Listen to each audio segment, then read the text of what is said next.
After my divorce from my husband was finalized, I moved in with my daughter, Natalie. About 6 months later, something unexpected happened. It was my day off, and I was relaxing at home with Natalie when I got a call from my mom.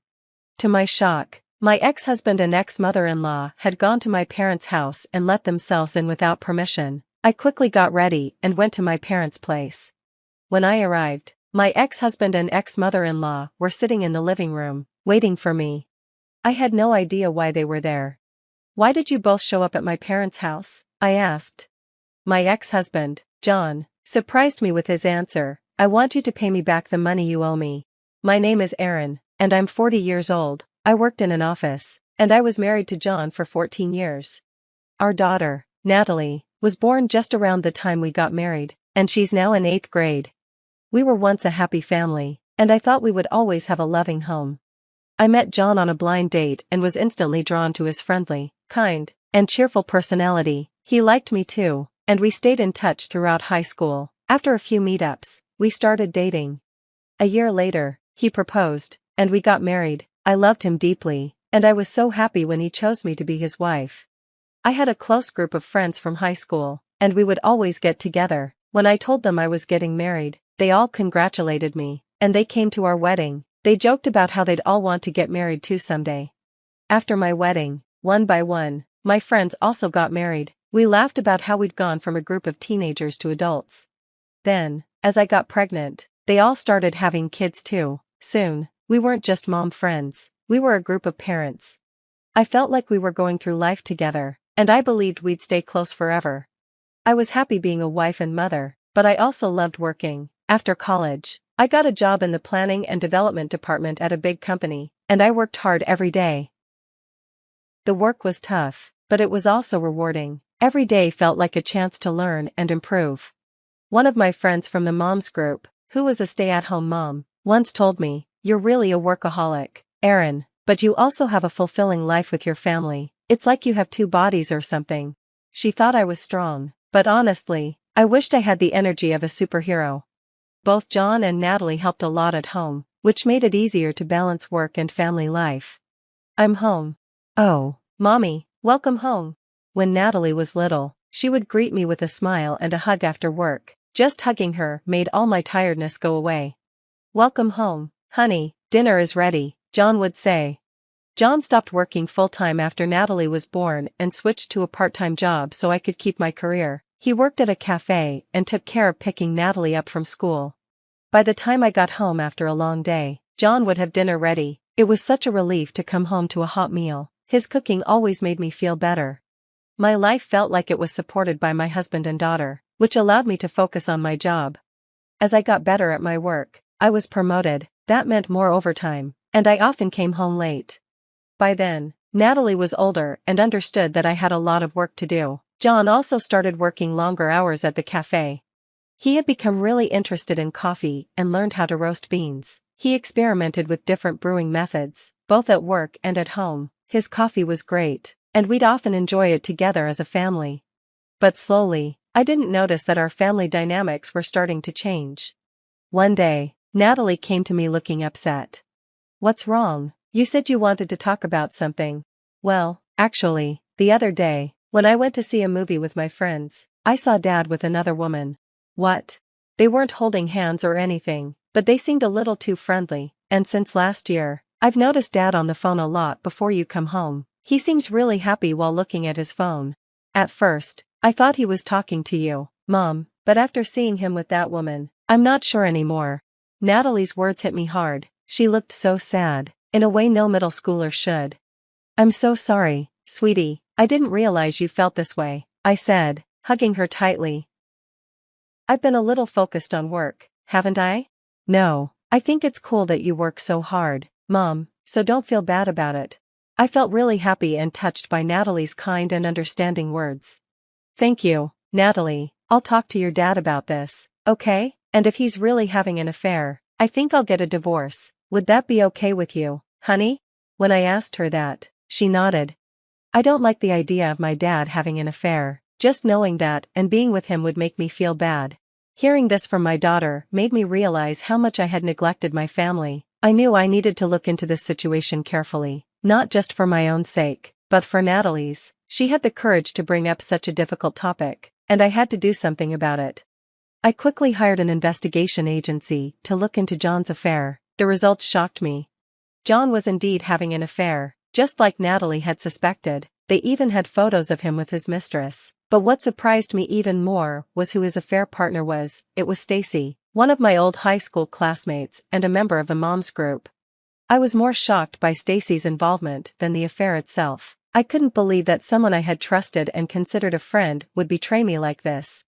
Stacy was a stay-at-home mom, and she was the last in our group to get married. She had a young child, around 5 years old, and yet she was having an affair with John, neglecting her own responsibilities as a mother. When I saw the evidence, I was so stunned that I couldn't move for a moment. If I hadn't been in my room, Natalie could have seen those photos, and that would have made things even worse. I wasn't ready to confront John, and I definitely couldn't show Natalie those pictures. I took a deep breath and tried to stay calm. Then, one of my friends from the mom's group mentioned that she had switched jobs, so I thought it would be a good chance to suggest that we all get together. Stacy didn't know that I knew about the affair, so my friends arranged the meetup, and I planned to confront Stacy, my husband's lover, 3 weeks later. During that time, I quickly hired a lawyer and started preparing for the divorce. I told Natalie what I had discovered and explained that her dad and I were getting divorced. We spent our days off looking for new apartments to move into. Finally, the day came when I would face Stacy at the gathering. At the restaurant, we all caught up with each other, and I asked my friend about her new job. We all shared updates. Stacy still had no idea I knew about her secret, so we all talked casually. Everyone is working, so it's good that things are changing. I'm just a housewife, so I'm stuck in the same routine, Stacy said. Well, you don't have to work, Stacy, since your husband can support you, another friend said. I do appreciate my husband, but sometimes I feel bored with it, Stacy replied. That was my cue. It was time to confront her. So that's why you're having an affair with other people's husbands, right? Huh? Stacy and the rest of my friends froze when they heard my words. Hey, Aaron, what do you mean by that? One of my friends asked, confused. Stacy stayed silent, her face going pale. It looks like Stacy is having an affair with my husband, John, I said bluntly. No way, you must be joking. Stacy would never do something like that, one of my friends said, defending her. Stacy quickly denied it. That's not true. Aaron, what are you talking about all of a sudden? You must have mistaken me for someone else. Oh, really? Then why don't you all take a look at this? I said, pulling the photos from my bag and placing them on the table. My friend stared at the pictures, shocked. Oh my gosh, Stacy, why? Stacy clearly hadn't expected me to have proof. She covered her mouth, stunned. Why did you have an affair with my husband? I asked, still trying to process it. Stacy finally gave in. I'm really sorry. I walked into the cafe where your husband works. I didn't know he worked there. After that, I started going there more often. My husband provides for me, but after we got married, he stopped caring about me, and I started feeling lonely. Stacy started crying, but I wasn't moved by her tears. Even if you were lonely, having an affair, especially with a friend's husband, is just wrong, I said calmly. Turning to my friends, I added, I'm sorry to involve all of you, but I need to let Stacy know that I'll be suing for alimony. I've already sent certified mail to her house, so her husband should have received it by now. Stacy gasped in shock. You need to be held accountable for your actions, I said firmly. Stacy nodded, looking pale and defeated. The rest of the mom's group was upset and said, we can't trust you anymore, Stacy. We left the restaurant, leaving Stacy behind. Now that Stacy was out of the way, it was time to deal with John. I'm sure Stacy had already contacted John about what happened, so when I got home, John was waiting by the entrance, looking panicked. Hey, how could you do this? What?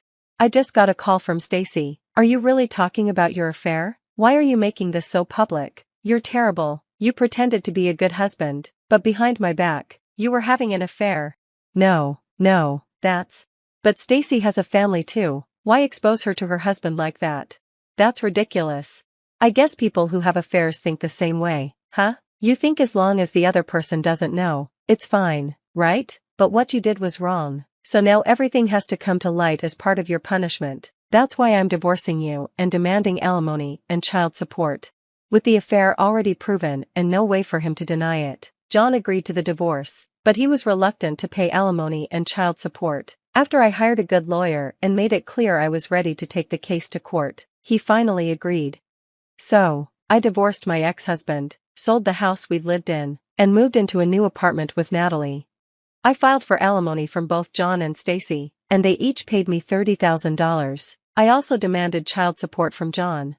After the divorce was finalized, Natalie and I settled into our new life. As expected, the whole situation traumatized me, but over time, the pain began to heal. However, about 6 months later, something unexpected happened. I was relaxing at home with Natalie on my day off when I received a call from my mother. What she told me shocked me. My ex-husband and ex-mother-in-law had suddenly appeared at my parents' house and forced their way in without permission. My father was out handling some personal matters, which is why my mother called me in a panic. I quickly got ready and headed to my parents' house. When I arrived, my ex-husband and ex-mother-in-law were sitting on the living room sofa, waiting for me. I had no idea why they had shown up. "What are you both doing here at my parents' house all of a sudden?" I asked. And then, my ex-husband said something that completely shocked me. "I want you to give me back the money that you owe me." "What? I never borrowed any money from you.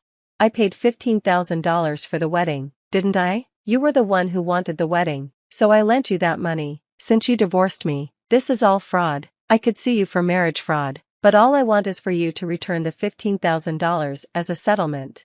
His demand was outrageous. My ex-mother-in-law chimed in, saying I should pay him as soon as possible. After the divorce, I knew John had gone back to working at the cafe, but I also knew the pay there wasn't much. He must have been struggling financially, which was probably why he was making such ridiculous requests. Let me remind you, we both played equal roles in the wedding, and after that, I paid more than you for our living expenses. If you calculate it all, $15,000 is nothing compared to what I spent, so don't harass me with your impossible demands.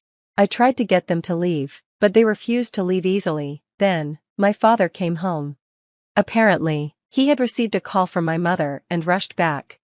"What are you doing here?" he asked, glaring at them. My ex-husband explained the same thing to my father, looking terrified at my father's angry tone. My father listened in silence, clearly shocked and furious at John's demands. "You're the one who had an affair. If you're going to make these ridiculous demands, get the hell out of here." With that, my father tried to kick them out, but my ex-husband fell to his knees. "Please, Aaron, lend me the money. Stacy's husband is demanding alimony from me too, and I really can't pay. Please, $15,000, no, $10,000 would help." It was insane. He was begging for money at a time like this. I coldly replied, "No, I can't do that. Now go home." But then, my ex-mother-in-law said, "You're also responsible for what happened," and insisted that I was obligated to lend him the money. The situation was getting out of hand, so my father said, "Fine, I'll get the money, wait here," and went to another room. "Hey, Dad, what do you mean?" I rushed after him, and my father grinned. "I have plenty of money. Since we have it, why don't we give it to them?" I was convinced when I saw my father take the money out of the closet. Well, this should be interesting, I thought. My father put the money in an envelope and handed it to John. After they finally got what they wanted, my ex-husband and his mother left, looking pleased. As soon as they left, I locked the door and called the police. The two of them must have checked the envelope after leaving, because they came back quickly, banging on our door. "Hey, what's going on here? This is Monopoly money. I don't want this fake cash," my ex-husband yelled angrily at the door. I laughed and said, "Since we have so much money, I thought I'd share some with you." Then my ex-husband shouted, "You've got to be kidding," and started banging harder on the door. It sounded like they were kicking the door with their feet, but they didn't realize this was going to cause big trouble for them. John and his mom were still kicking the door when the police showed up and arrested them. Neighbors gathered around, and many of them saw John and his mom get arrested. In the end, John didn't get any money, but he had to pay a fine for his arrest and the damage to our door. Also, one of the people who saw the arrest was a regular customer at the cafe where John worked. The news spread fast, and he was fired right away. Now, John can't find a job and has moved back to his parents' house. His parents are now paying alimony and child support for him. I also got a restraining order against my ex-in-laws for my family. Now, if anything happens, we can call the police, and they'll come right away. I'm happier than ever with Natalie now. I'll keep working hard and watching my daughter grow up. Thanks for watching until the end. Please subscribe to our channel. See you in the next video. I found the old video while cleaning out my closet, buried under a decade of forgotten memories. The label read Science Fair and Cheer Finals 2010 in my mother's perfect handwriting. I shouldn't have pressed play. My name is Lila, and that dusty VHS tape just reminded me why I've spent the last decade trying to prove myself to a family that never bothered to look. And first place in the state science fair goes to Lila Brooks. The grainy footage showed my 16-year-old self walking toward the stage, clutching my project on revolutionary cancer detection methods. The camera shook, then suddenly panned away to my sister Ivy practicing her cheerleading routine in the back of the auditorium. "Oh, Evelyn, look at Ivy's form. She's going to crush it at finals tomorrow." My father's voice boomed from behind the camera. My moment on stage became nothing more than background noise. I paused the video, my thumb hovering over the eject button. But something made me keep watching. The next scene showed Ivy's cheerleading finals. The camera never wavered, capturing every flip, every smile, every perfectly executed move. My parents' cheers drowned out the crowd. When Ivy's team took second place, you'd think they'd won Olympic gold from my parents' reaction. "That's my girl." Dad's voice cracked with emotion. "Our little star." My own trophy sat forgotten on a table behind them, visible for just a split second before the video cut out. I was still staring at the static when my phone buzzed. A text from Mom. "Family dinner tonight. Important news about Ivy. Don't be late." Of course it was about Ivy. It was always about Ivy. I glanced at my laptop, where an email from the biotechnology firm I'd been courting sat unopened. Inside was either an acceptance or rejection for a position that could change everything. But I knew better than to mention it at dinner. They'd just changed the subject back to Ivy anyway. My neighbor, Mr. Peterson, was watering his plants when I stepped outside. He took one look at my face and set down his watering can. "Found something you wish you hadn't?" he asked, his weathered face creasing with concern. "Just some old home videos," I said, forcing a smile. "Nothing important." "Ah," he nodded, seeing right through me. "The ones where the camera always seemed to find your sister?" I stopped short. "You remember that?" "Hard to forget. Your parents filming every little thing she did while you were winning science fairs and scholarships." He shook his head. Never did seem right to me. Something in his words hit harder than the video had. Maybe because it was the first time anyone had acknowledged what I'd felt all these years. "I have to go to another family dinner," I said, jingling my car keys. "Apparently, Ivy has news." "Well," he said, picking up his watering can, "maybe it's time to give them some news of your own." I thought about the email waiting in my inbox, about the research I'd been doing that could revolutionize early cancer detection, the same concept I'd first explored in that science fair project no one had watched. "Maybe you're right," I said, straightening my shoulders. "Maybe it's time they actually saw me." As I drove toward my parents' house, the old video played in my mind. But this time, I wasn't watching my teenage self on that stage. I was watching the moment I became invisible to my own family. The thing about being invisible, though, no one sees you coming. The family dinner was exactly what I expected, a shrine to Ivy's latest triumph. I arrived just as Mom was arranging fresh-cut roses in the center of the dining table, probably meant to match Ivy's announcement. Before I could even mention checking my work email, Ivy burst through the front door. "I'm engaged." She thrust her left hand forward, a massive diamond catching the light. Jake, her boyfriend of 8 months, followed behind with that easy smile that seemed to charm everyone but me. "We're thinking June," Ivy gushed, while Mom dabbed at her eyes with a napkin. "A garden wedding, just like you always wanted for me." I took a long sip of wine, remembering the emails still waiting in my inbox. The position would mean leading my own research team, developing technology that could save thousands of lives. But timing had never been my strong suit. "Actually," I started, setting down my glass, "I have some news too." Jake's family owns the most beautiful venue in Vermont. Mom interrupted, already pulling up photos on her phone. Lila, you'll need to request time off work. The whole month of June, probably. You're going to be the maid of honor. Dad clapped Jake on the shoulder. Welcome to the family, son. We always knew Ivy would land someone special. I felt my phone vibrate in my pocket, probably the biotechnology firm wondering why I hadn't responded. The position would require moving across the country. 6 months minimum, starting in June. About that, I said, louder this time, I might not be available in June. I'm waiting to hear about a research position. Oh, honey, Mom waved her hand dismissively. You're not still doing that lab work, are you? You're 28. It's time to think about settling down like your sister. It's not just lab work, I said, my voice tight. It's revolutionary cancer detection technology. The same concept I developed in high school, actually. Remember that science fair? The blank looks on their faces answered that question. Well, Ivy chirped. Speaking of high school, guess who I ran into? Remember Tommy Phillips from the football team? He's single now, Lila. I could set you up.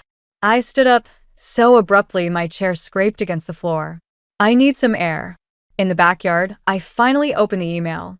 Congratulations, it began. We would be honored to have you lead our research team. The back door opened, and Jake stepped out. Rough night. Shouldn't you be inside planning your perfect June wedding? He laughed, but it wasn't his usual confident sound. Can I be honest? I hate garden weddings. And Vermont. He pulled out a cigarette, hands shaking slightly as he lit it. But what Ivy wants, Ivy gets, right? Something in his tone made me look closer. The designer watch on his wrist was gone, replaced by a tan line. The same watch he'd bragged about buying last month. Everything okay, Jake? He took a long drag. Sure. Great. Perfect. Each word dripped with sarcasm. Just like everything in this family has to be perfect, right? Before I could respond, Ivy's voice rang out from inside. Jake, baby. Mom wants to show you the wedding venues. He straightened up, that familiar charming smile sliding back into place. But now I'd seen behind it. Coming, sweetheart. As he headed inside, I pulled out my phone and typed 2 words in response to the job offer. I accept. Mom appeared in the doorway. Lila, stop hiding out here. We need to discuss your dress fitting. I looked at her, really looked at her, and saw what I'd been missing. The slight tremor in her hands as she smoothed her already perfect hair. The forced brightness of her smile. The way she kept glancing at Jake's retreating back. They were all pretending. Every single one of them. Well, I was done pretending. I had a job offer in one hand and a family secret forming in the other. For the first time in my life, I felt visible because I was finally seeing them clearly too. Coming, Mom, I said, pocketing my phone. I think it's time we had a real family discussion. 3 weeks after accepting the research position, I ran into Aunt Felicity at the local bank. She was wearing her manager's badge and a concerned expression I hadn't seen since my high school graduation. Lila, she said, glancing around before pulling me into her office. We need to talk about Jake. I hadn't told anyone about my conversation with him in the backyard or about the missing watch. But Aunt Felicity had always seen what others missed. He's been coming in almost daily, she said, closing her door, making large withdrawals from Ivy's account. When I mentioned it to your mother, she changed the subject. My stomach tightened. How large? She slid a piece of paper across her desk. The number made me grip the edge of my chair. That's more than Ivy makes in a year, I said. It's more than both their salaries combined. Felicity leaned forward. And that's just from the past month. A memory flashed. Jake's shaking hands as he lit that cigarette, the missing watch, the forced smile. The pieces were falling into place, forming a picture I didn't want to see. My phone buzzed. A text from Ivy. Need to talk. Coffee? Just us sisters. I have to go, I told Felicity, standing up. But thank you for telling me. She caught my arm. Be careful, Lila. Sometimes helping means making hard choices. I found Ivy at our usual cafe, but she wasn't her typical bubbly self. Her designer purse was missing, replaced by a worn tote. Her engagement ring twisted nervously on her finger. I need to borrow some money, she blurted before I could sit down. Just until the wedding. Jake's investments. They're just taking longer to pay off than expected. Investments. I kept my voice neutral, remembering the withdrawal slip on Felicity's desk. Yes, he has the system. She trailed off, eyes darting away. It doesn't matter. Can you help or not? I thought about my new job, the move across the country, the chance to finally build something of my own. How much? She named a figure that would drain my savings. My future. That's everything I have, Ivy. But you're the successful one. Her voice cracked. The smart one. You always figure everything out. Do I? I leaned forward. Because from where I'm sitting, I'm just the invisible sister who's supposed to clean up everyone else's messes. Her face crumpled. You don't understand. Jake says if we can't pay them back. Then she clapped her hand over her mouth, but it was too late. My phone buzzed again. A text from an unknown number. Tell your sister time's running out. Jake knows the consequences. I showed it to Ivy. She went pale. Who are they? I asked. She shook her head, gathering her things. I shouldn't have come. Forget I asked. Ivy, wait. But she was already gone, leaving behind a crumpled receipt. I smoothed it out, a pawn shop ticket for one designer watch. That night, I sat in my car outside my parents' house, watching Jake's car pull in. He stumbled slightly getting out, checking his phone with shaking hands. Through the window, I could see Mom and Dad welcoming him, all smiles and warmth, while Ivy hovered in the background, a shadow of her former self. My own phone lit up with another message about the research position. Need your decision about the early start date. Position available immediately. I thought about Aunt Felicity's words. Sometimes helping means making hard choices. I started typing. I'll take the immediate start. Then I deleted it. Instead, I pulled in my banking app and looked at my savings, everything I'd worked for, everything I'd planned to use for my fresh start. The amount that could save Ivy, or destroy us both. My finger hovered over the transfer button as Jake's words echoed in my head. What Ivy wants, Ivy gets. But not this time. This time, I was going to find out exactly what Jake had done with my sister's money. And when I did, someone was finally going to see me coming. I put the car in drive, my mind already forming a plan. Sometimes the best revenge isn't getting even, it's getting answers. I followed Jake for 3 days before I caught him. Not at a casino or a bookie's den, but at the Silver Moon Motel on the edge of town, meeting with a man who looked like he collected broken kneecaps for fun. Through my car window, I watched Jake hand over an envelope, his hands trembling just like they had at the engagement dinner. The man counted the contents, then shook his head. Even from across the parking lot, I could see Jake's face crumple. My phone buzzed. Another text from Mom about wedding preparations. Ivy's dress fitting tomorrow. Be there by 10. Don't be late like last time. I was about to reply when Jake's raised voice caught my attention. I'll get the rest. Just need more time.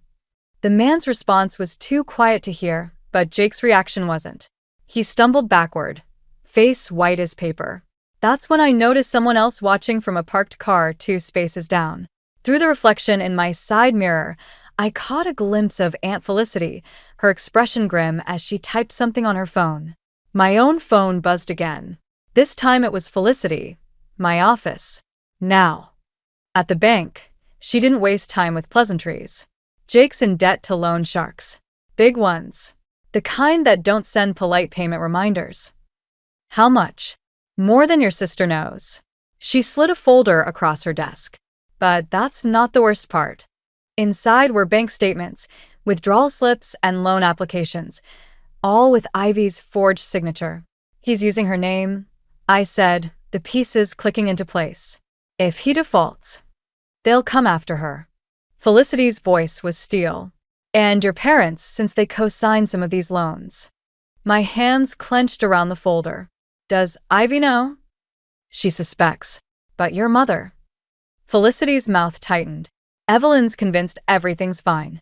Perfect family, perfect wedding, perfect lie. A text lit up my phone, Ivy. Where are you? Mom's furious you missed the fitting. Another followed immediately. Please come to dinner tonight. I need you there. I looked at the folder in my hands, then at Felicity. What happens if these loans default? Best case? Bankruptcy. Worst case? She met my eyes. People like the man at the motel start showing up at your parents' house instead. My phone buzzed again. The research facility. Position must be filled by end of week. Need your final decision. I thought about the job across the country, the escape route, the clean slate. Then I thought about Ivy's shaking hands at the cafe, Mom's forced smile at dinner, Dad's proud clap on Jake's shoulder. I have to tell them, I said. They won't believe you. Felicity's voice was gentle. Not without proof they can't ignore. Then I'll get proof. I stood up, my decision made. But I need your help. You realize what this means? She gestured at my phone, still showing the research facility's message. Your dream job. Some things matter more. I picked up the folder, even if they never see it that way. As I drove to my parents' house for dinner, I drafted a response to the research facility. I need to postpone my start date. Family emergency. Their reply came quickly. Position cannot be held. Must move forward with other candidates. I deleted the message just as I pulled into the driveway. Through the window, I could see them all gathered around the dinner table. Mom, Dad, Ivy, and Jake. The perfect family portrait. But now I saw the cracks. The way Jake's hand shook as he reached for his water glass. The slight tremble in Ivy's smile. The worried glances Mom kept shooting when she thought no one was looking. I had a choice to make. I could walk away, take the job, start fresh. Or I could stay and fight for a family that might never thank me for it. I got out of the car, the folder heavy in my bag. Sometimes the hardest battles are the ones we fight for people who don't even know they need saving. Time to shatter some illusions. The realtor's sold sign looked perfect in front of my new house. 3 bedrooms, 2 baths, and most importantly, 20 miles from my family. I'd just finished unloading the last box when Mom's SUV pulled into the driveway. She didn't wait for an invitation. Darling, we need to discuss something important. Dad followed behind her, and my stomach dropped when I saw Ivy and Jake trailing after them. This wasn't a casual visit. Nice place, Jake said, his eyes darting around like he was appraising everything. Real nice. Mom perched on my newly delivered couch, smoothing invisible wrinkles from her skirt. Sweetheart, we've been thinking about your situation. My situation?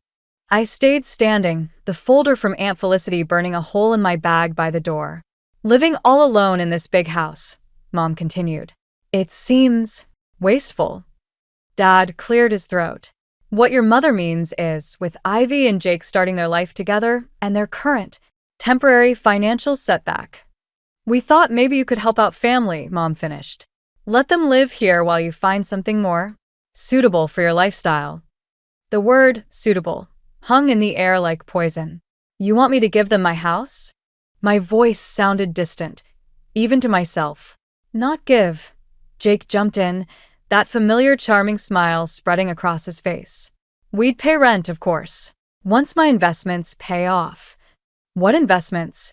I cut him off, thinking of the man at the motel. The ones you're making with Ivy's forged signature? The room went silent. Jake's smile froze, then cracked slightly at the edges. Lila, Mom gasped. How dare you make such accusations?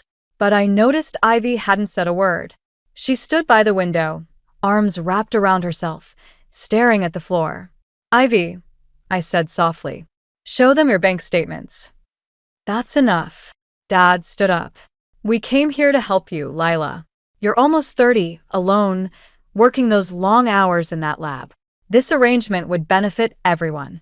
I walked to my bag, pulled out Felicity's folder. Like these arrangements benefited everyone? Jake moved faster than I expected, snatching the folder before I could open it. This is none of your business. It became my business when you started destroying my sister's life. Destroying? Mom laughed, but it sounded hollow. They're getting married in the most beautiful venue in Vermont. There is no venue, I said. Is there, Jake? His face went pale. Ivy made a small sound by the window. The deposit, she whispered. You said you paid it last week. Baby, I can explain. Explain what? I pressed. The loans? The forged signatures? Or the man at the Silver Moon Motel? Jake's charm vanished. You've been following me? Someone had to protect my sister, since everyone else was too busy pretending everything was perfect. Lila Brooks. Mom stood up, shaking. You will apologize right now. No. The word came out stronger than I'd ever spoken to her. I'm done apologizing for seeing the truth. Then you leave us no choice, Dad said. Either you help your sister by letting them live here or what? I challenged. Or you're no longer part of this family. The ultimatum hung in the air. I looked at each of them, Mom's rigid posture, Dad's stern face, Jake's barely concealed panic, and finally Ivy, still hugging herself by the window. I thought about the folder Jake held, the evidence that could save or destroy us all. About the years of being invisible, of having my achievements dismissed, of watching Ivy slowly disappear into Jake's web of lies. You're right, I said quietly. I'm not part of this family. I haven't been for a long time. I walked to the door and opened it. Get out of my house. All of you.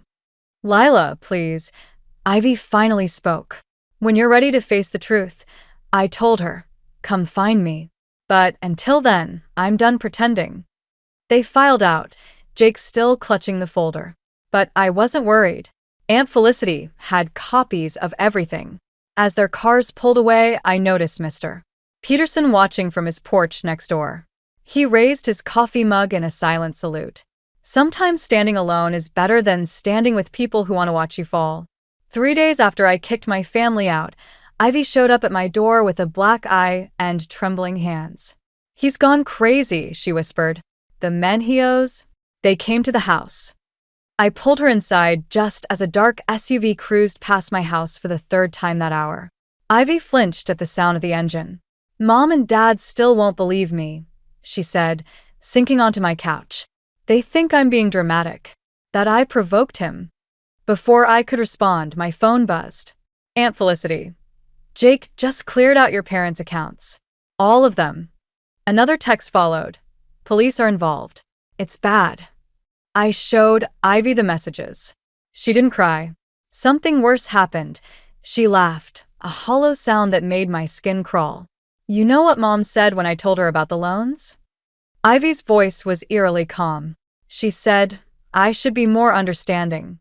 That every husband has his struggles. My doorbell rang. Through the peephole, I saw 2 men in suits.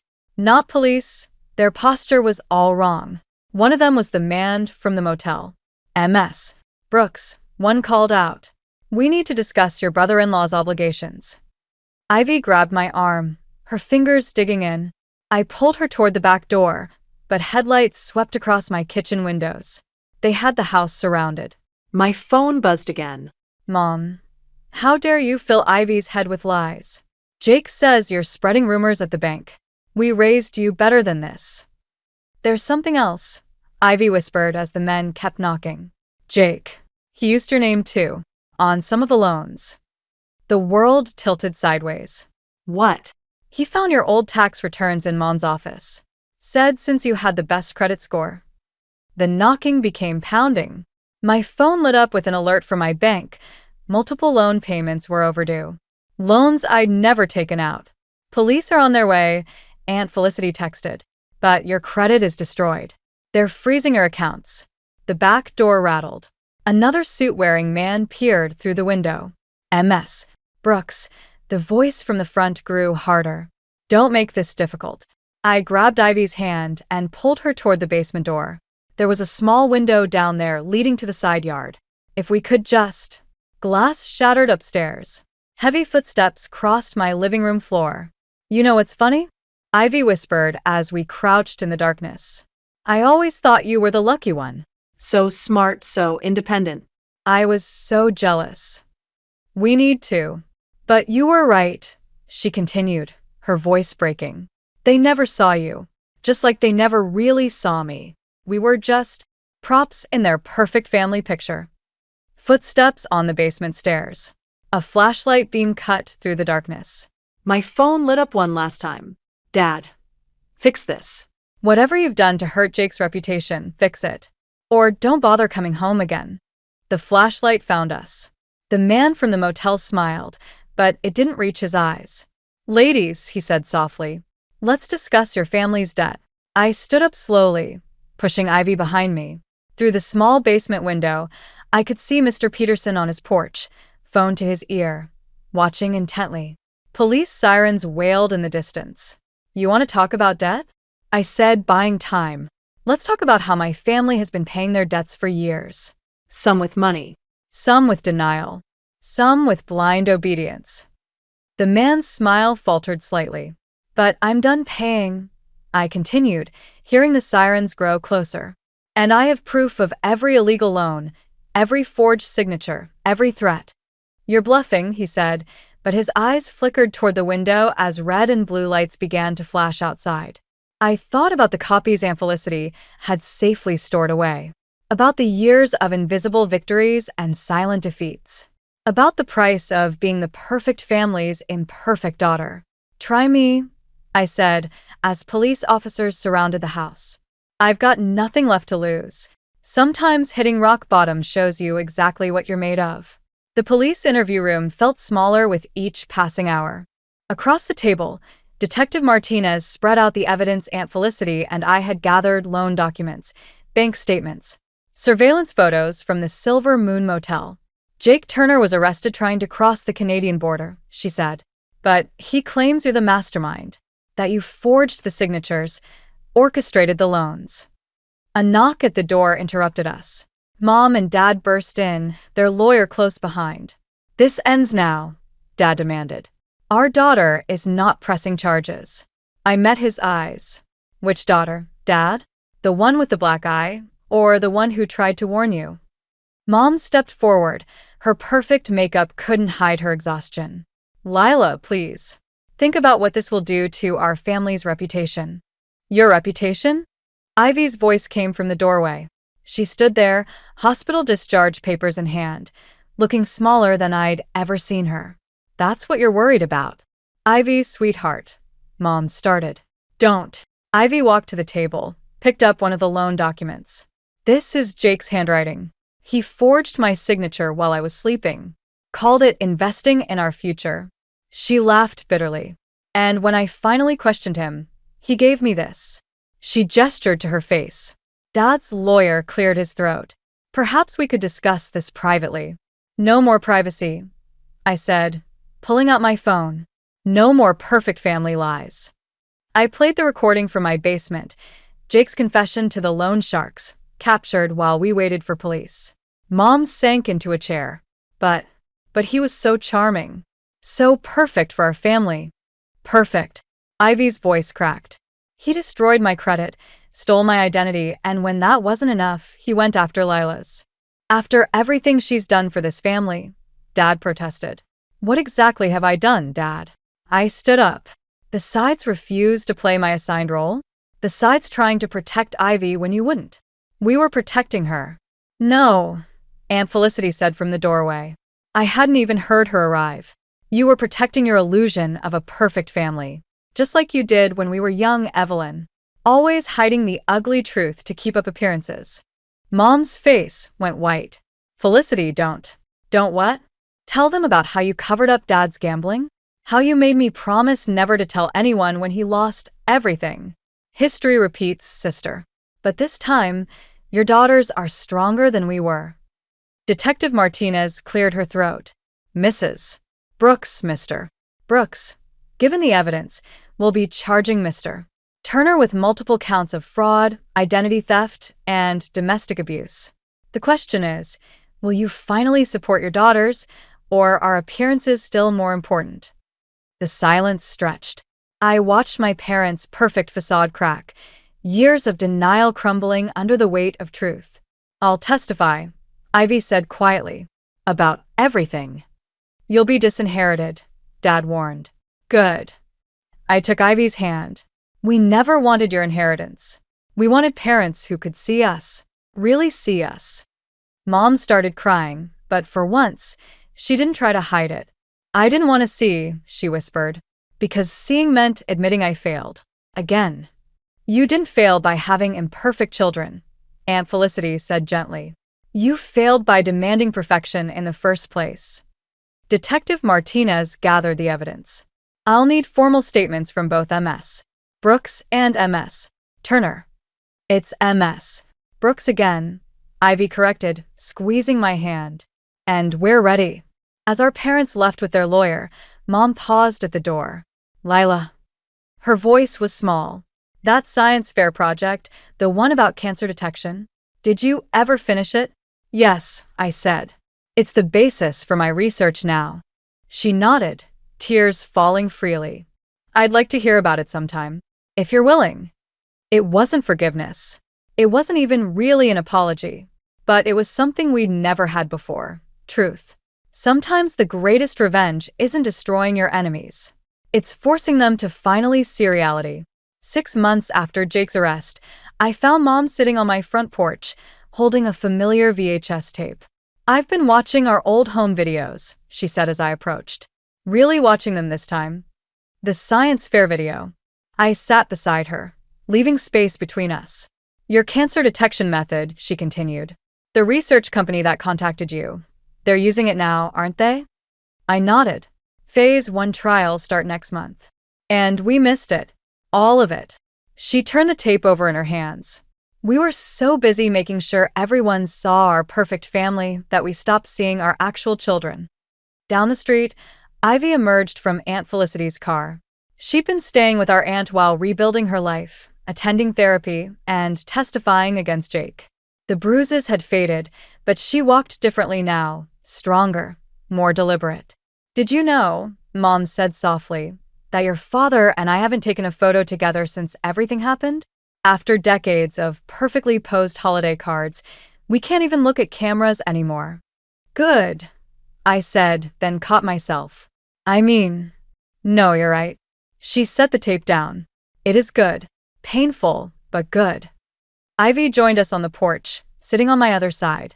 No one spoke for a moment. Jake took a plea deal, Ivy finally said. 8 years, plus restitution. Your father's liquidating his retirement fund to cover the loans, Mom added. It's not much, but...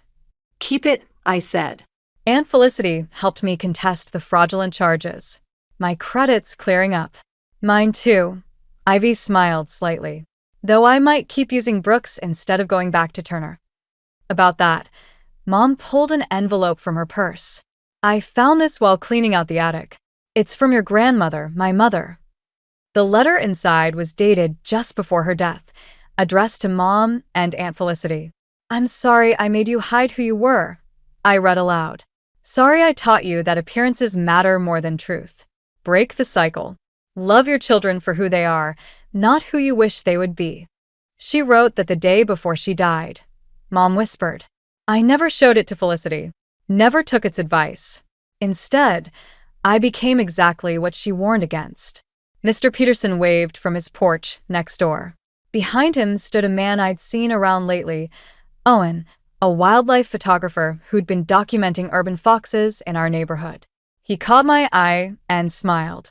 You know, Ivy said, following my gaze, perfect families don't exist, but real ones might be better. Mom stood up, brushing off her pants. For once, she didn't fix her hair or check her makeup. I should go. Your father. We're trying therapy. Separately for now.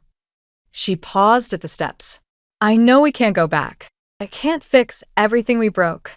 But maybe we can build something new. Something real.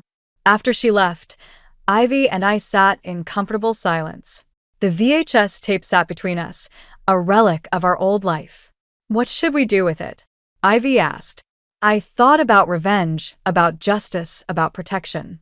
About the years spent fighting to be seen. Keep it, I decided, as a reminder of what we survived, of what we discovered.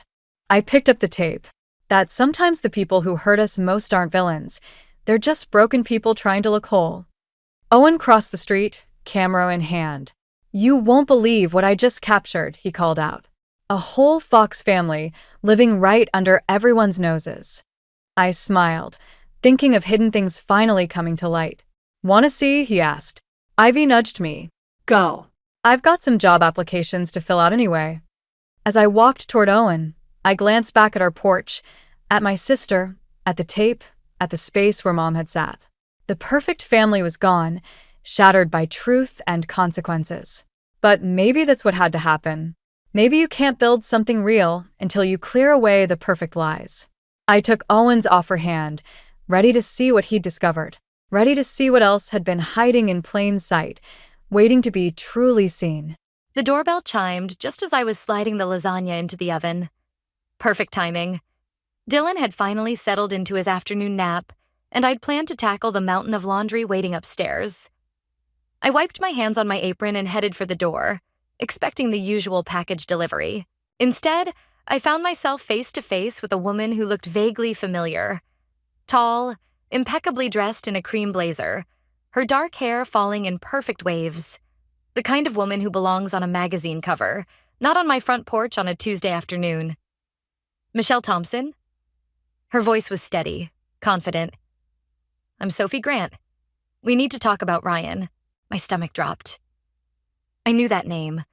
I'd seen it pop up on Ryan's phone a few times, always dismissed with a quick, just a client when I'd asked. The way she said my husband's name, though.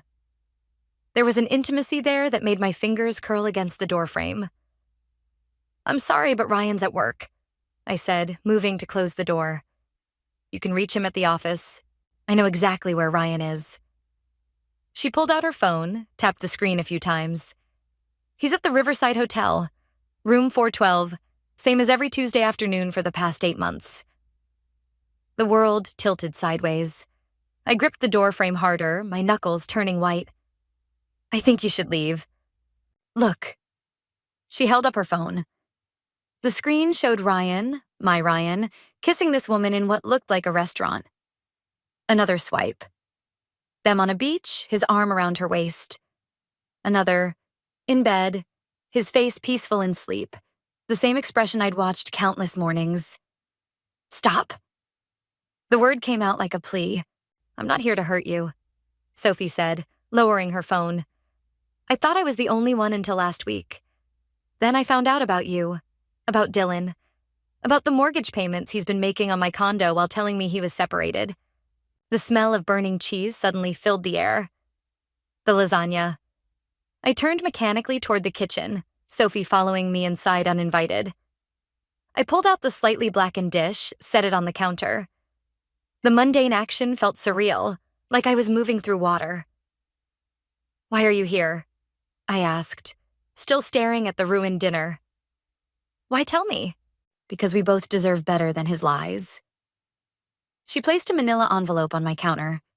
Here's everything. Photos, messages, bank statements, hotel receipts. Use it however you want.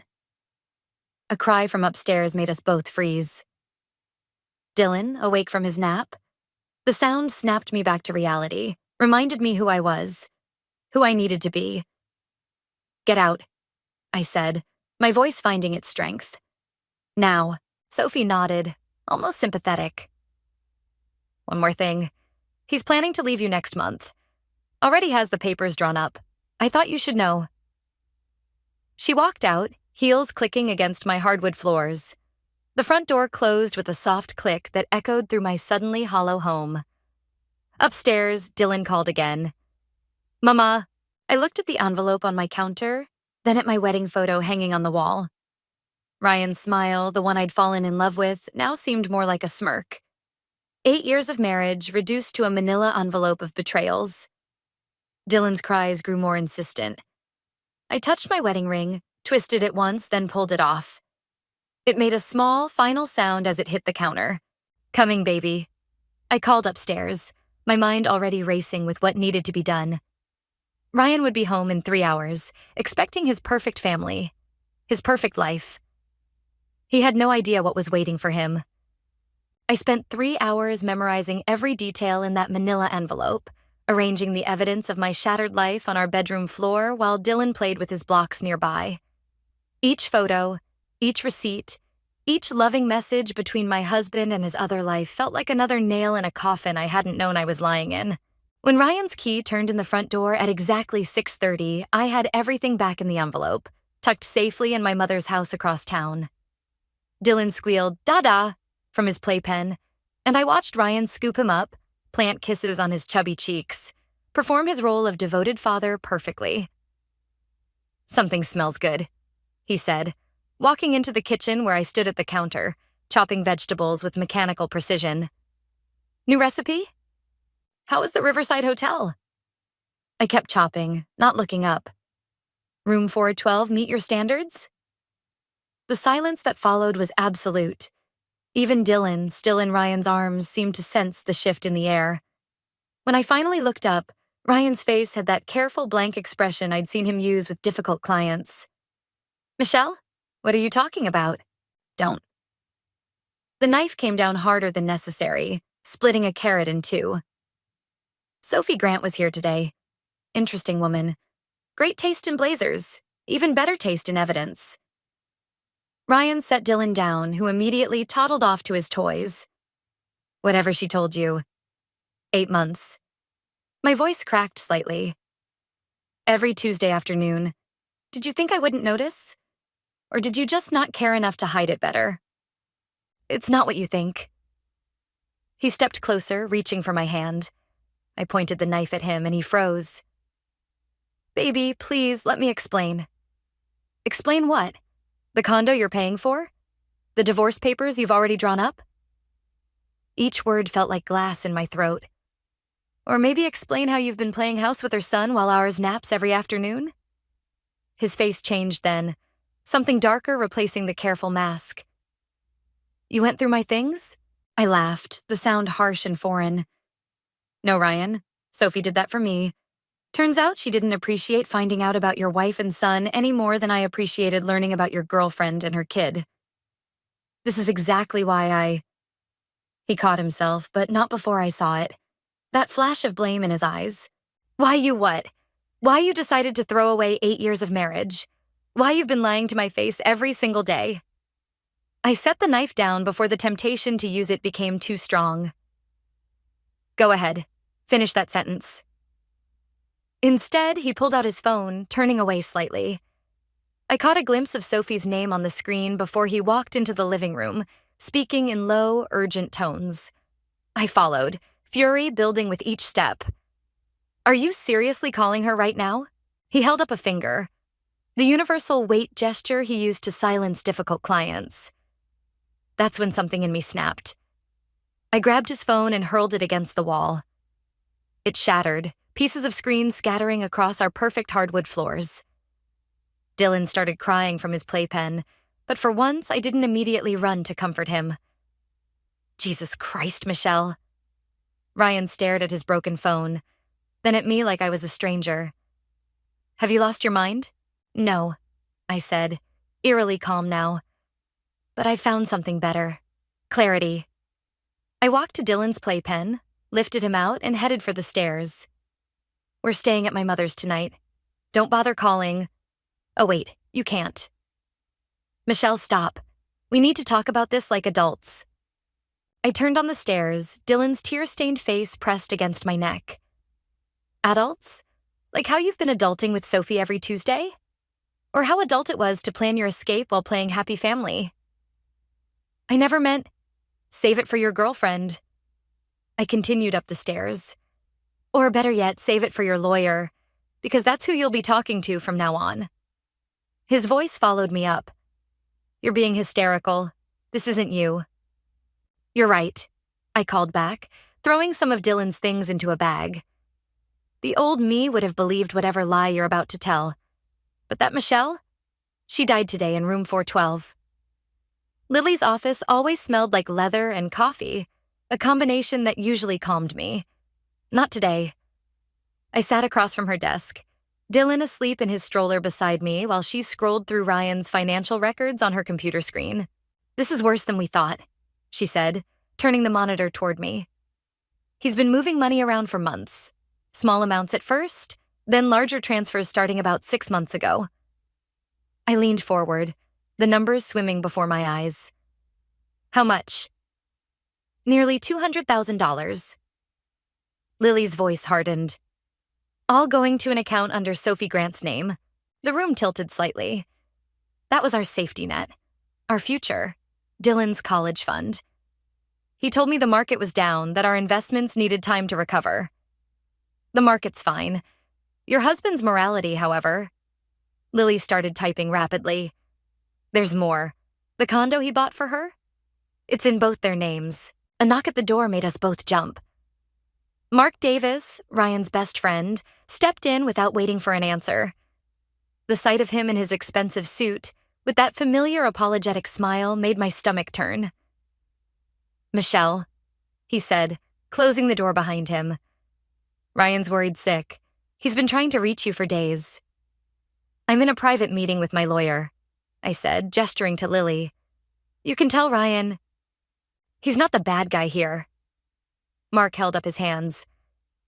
Look, Sophie's been causing problems for months. Ryan was trying to handle it quietly, protect everyone involved. Lily stood up slowly. Mark, as Michelle's legal counsel, I advise you to leave. Did Ryan send you to spy on me?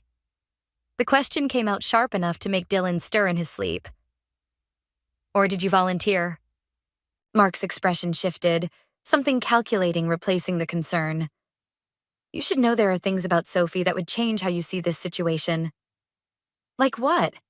That she has a son? That Ryan's been playing daddy to him while stealing from his own child's future? I pulled out my phone, showed him the photo of Ryan with Sophie and her son at what looked like a school event. Or maybe you mean how he's been building a whole second life while destroying this one. That money was to keep her quiet. Mark blurted. She was threatening to go public, ruin his career. Ryan was protecting you. Lily's laugh was cold. By buying her a condo and setting up joint accounts? That's an interesting definition of protection. You don't understand. No, you don't understand. I stood up, my voice steady despite the rage burning through me. Ryan wasn't protecting anyone but himself. And you've been helping him, haven't you? Covering for him at those business dinners? Lying to my face every time I called looking for him? Mark's silence was answer enough. Get out, Lily said, moving between us. Before I call security. After he left, I collapsed back into the chair, my hands shaking. Ryan's already spinning his version of events. Let him. Lily returned to her computer. Because while he's doing that, we're going to follow the money.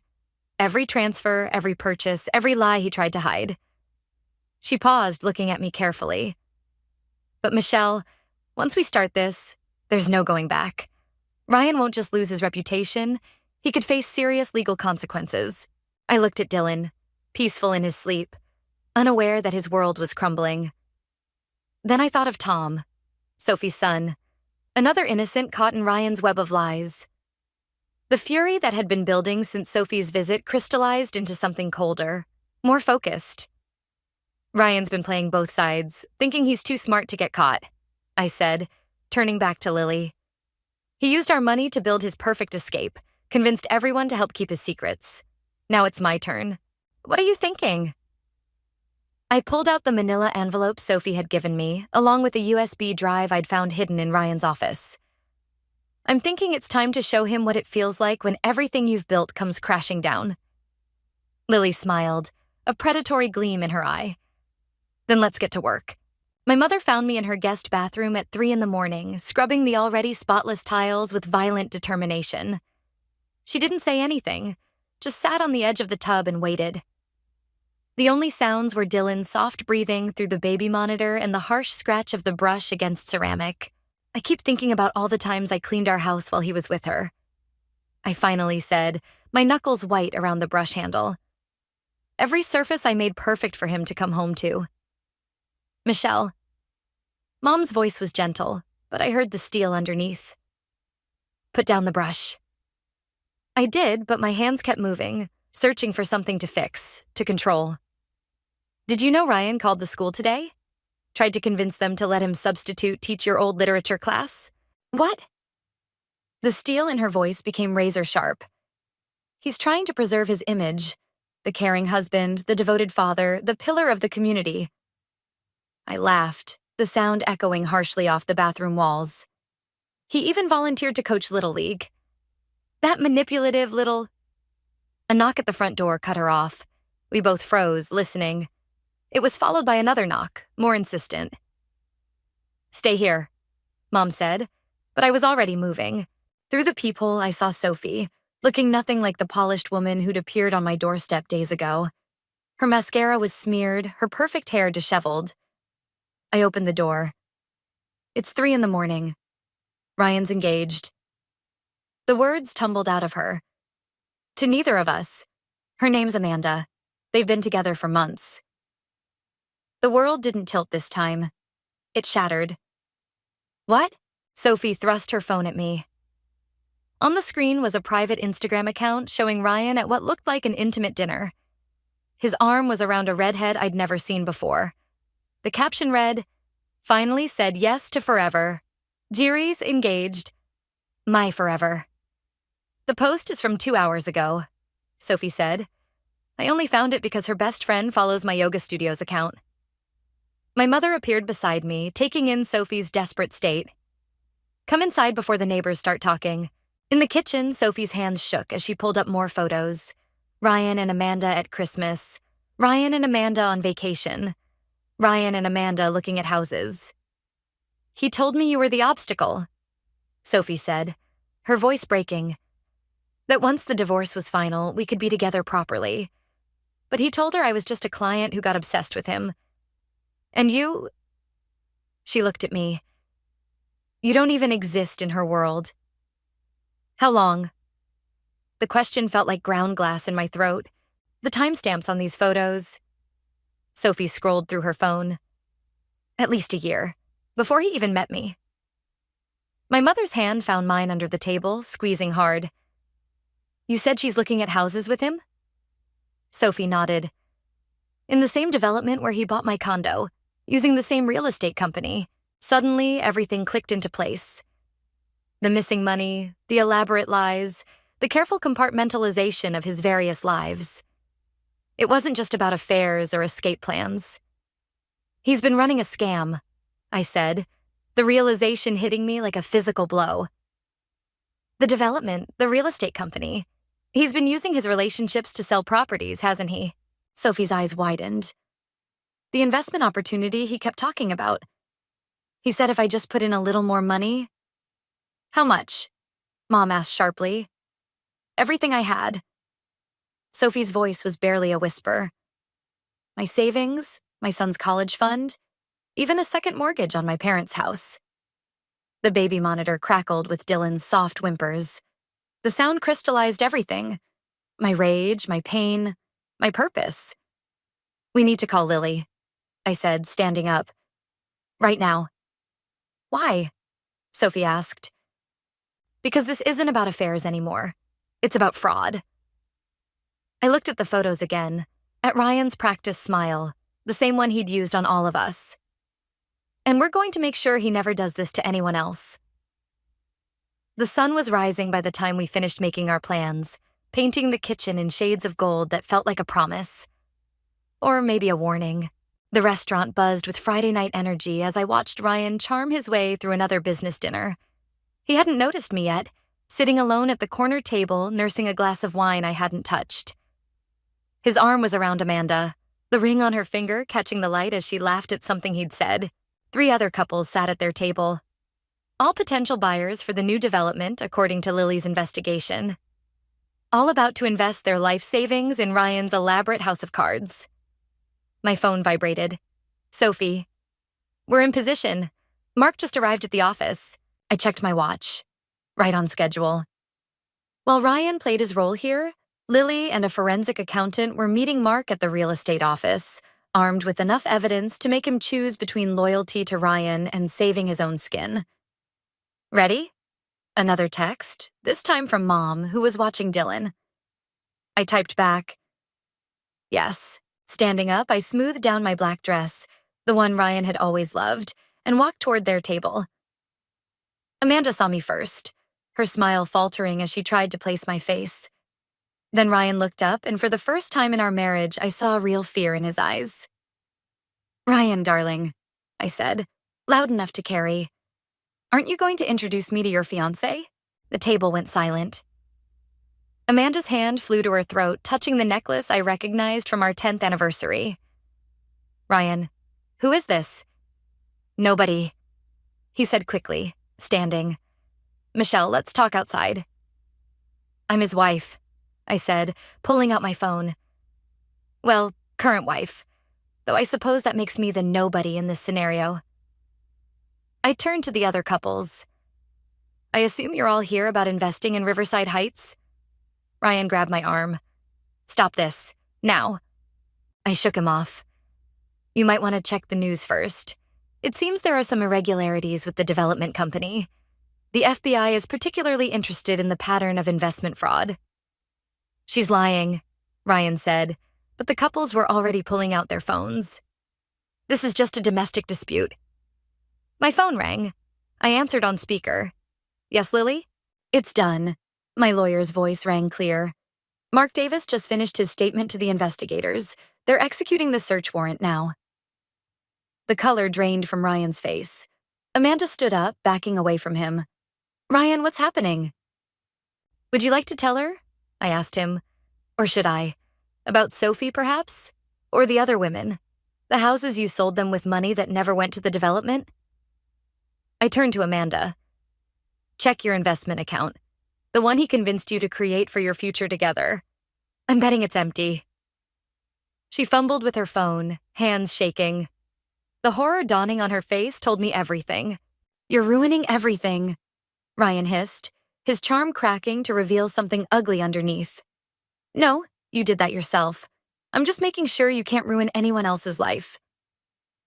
The restaurant manager appeared, drawn by the commotion. Behind him, I spotted 2 men in suits entering, right on schedule. Mr. Thompson? One called out. FBI, we need you to come with us. Ryan's eyes darted around like a trapped animal's. For a moment, I thought he might run. Instead, he straightened his tie, that familiar mask sliding back into place. This is all a misunderstanding, he said smoothly. I can explain everything. As they led him away, Amanda threw her ring at him, the diamond bouncing off his perfectly pressed shirt. The other couples huddled together, shock and anger mixing on their faces as they realized how close they'd come to losing everything. I sat back down at my corner table, finally taking a sip of my wine. My phone lit up with a message from Sophie. Is it done? Yes, I typed back.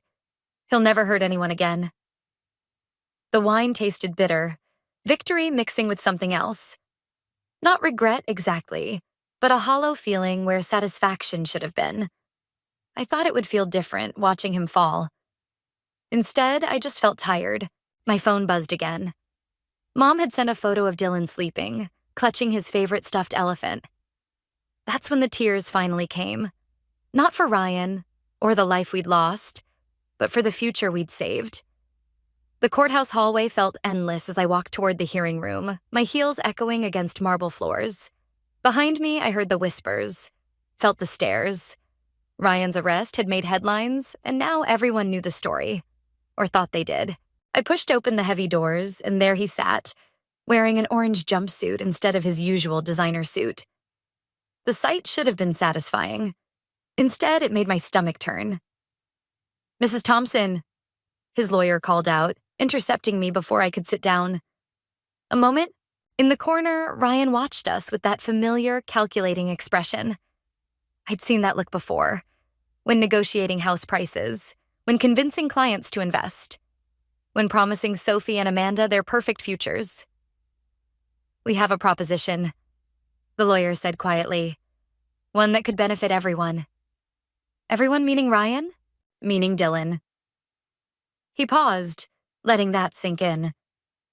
My client is willing to sign over all his assets, make a full confession, if you agree to supervised visitation. The room tilted slightly. He's using our son as a bargaining chip? He's trying to make things right. A commotion at the door drew our attention. Sophie burst in, her face pale. Michelle, wait. There's something you need to know. The lawyer tried to intervene, but Sophie pushed past him. He's done it before. In Seattle, 5 years ago. Different names, different development, same scheme.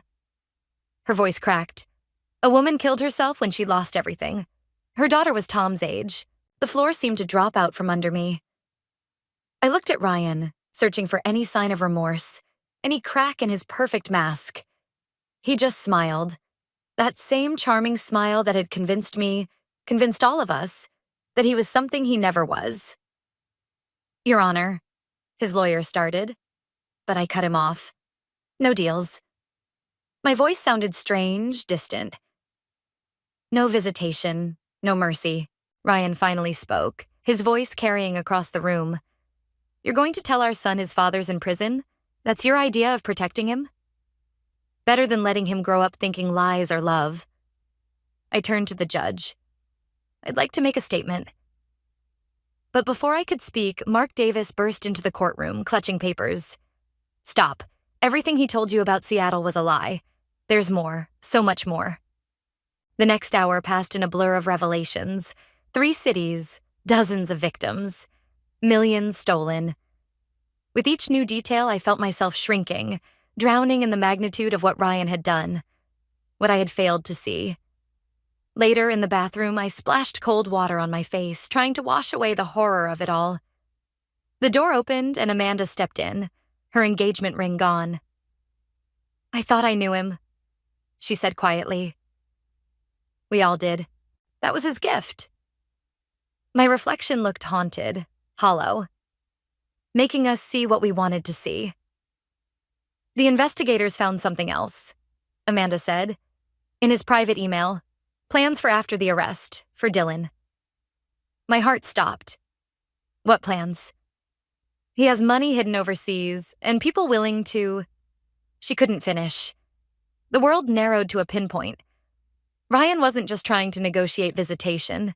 He was setting up an escape plan, with our son as leverage. I fumbled for my phone, called my mother. No answer. Called home. Nothing. Dylan's at daycare, Amanda said quickly, seeing my panic.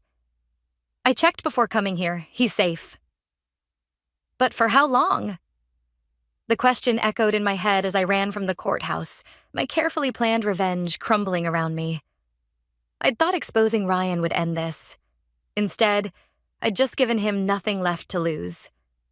My phone buzzed. A text from an unknown number. You should have taken the deal. In that moment, standing in the courthouse parking lot with my world collapsing again, I realized the true cost of revenge. It wasn't just about exposing lies or seeking justice anymore. It was about protecting what mattered most, and I just made that infinitely harder. The game wasn't over. It was just beginning. And this time, the stakes were higher than I'd ever imagined. The safe house felt like a cage, even with the FBI agents posted outside. Dylan slept in the next room while I paced, watching shadows move across unfamiliar walls. 3 days since Ryan's threat. 3 days of protective custody, waiting for the other shoe to drop. My phone buzzed. A text from an encrypted number Lily had set up. Movement on the offshore accounts. Large withdrawal in Singapore. Another buzz. Security breach at the courthouse. Ryan's gone. The bedroom door creaked. I spun around, heart racing, but it was just Sophie, her face ghost white in the darkness.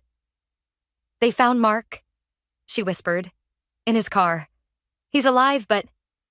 A crash from Dylan's room cut her off. Before I could move, the window exploded inward and 2 figures in black burst through. I lunged for Dylan's room, but strong arms caught me from behind. Hello, Michelle? Ryan's voice, smooth as ever.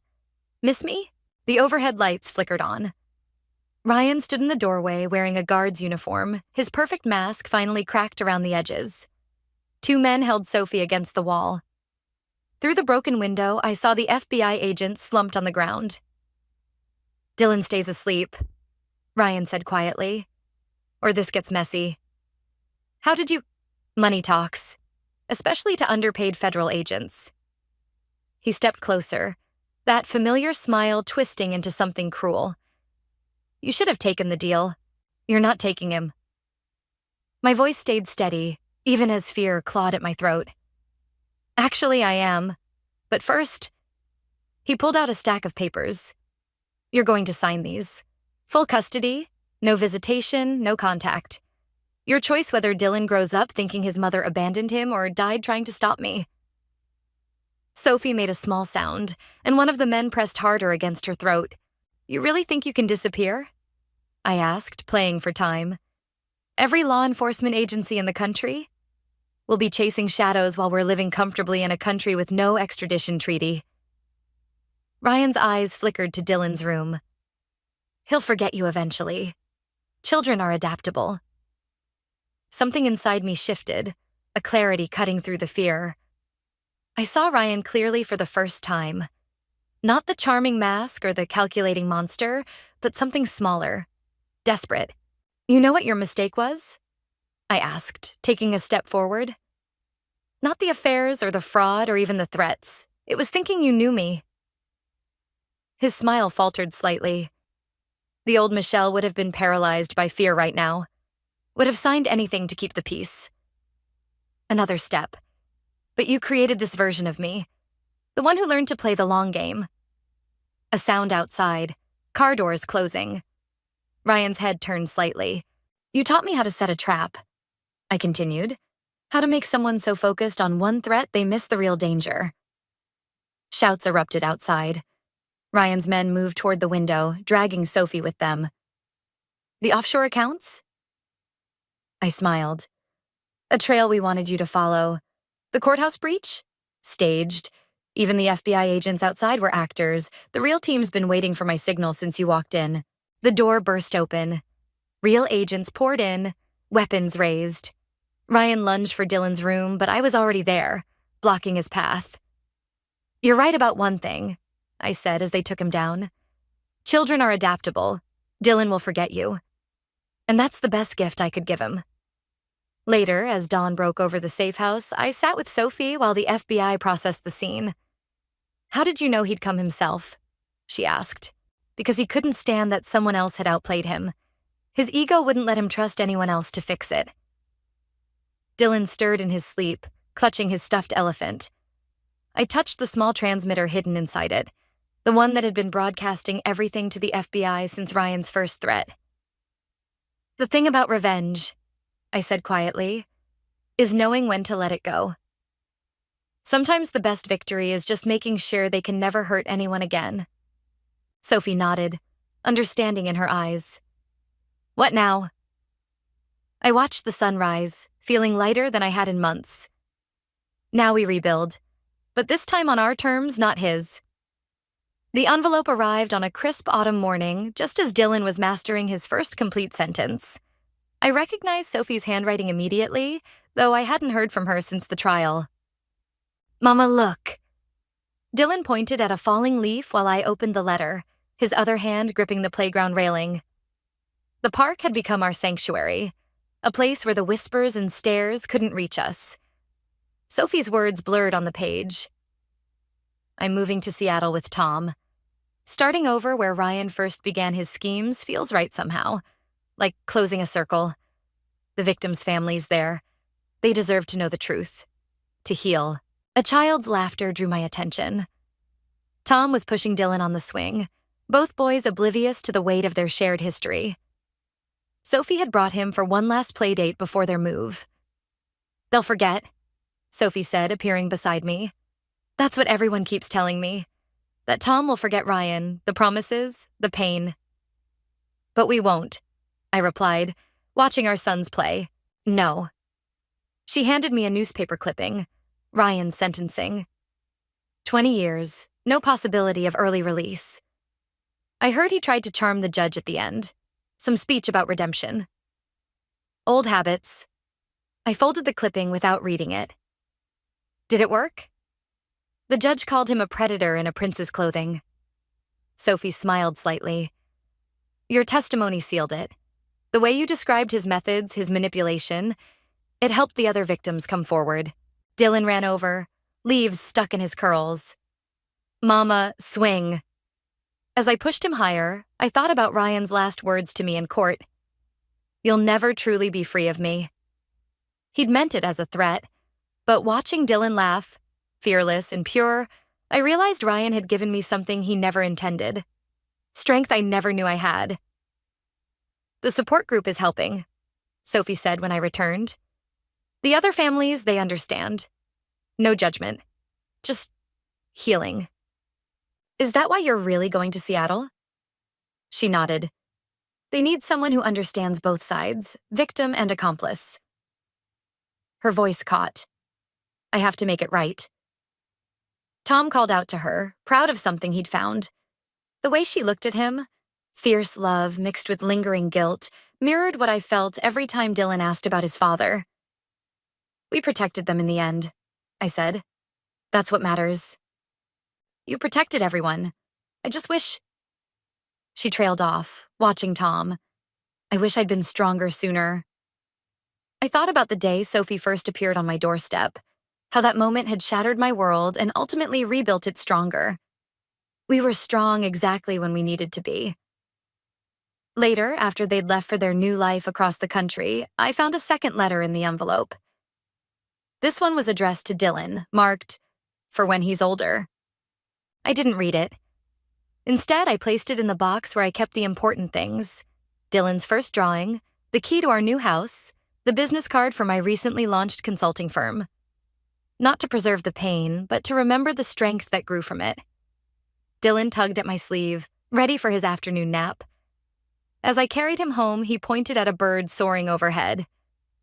Free, he said, one of his new favorite words.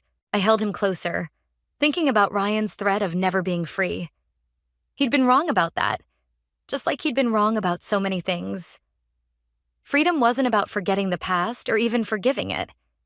It was about choosing your own path forward, even when that path was harder than the comfortable lies we tell ourselves.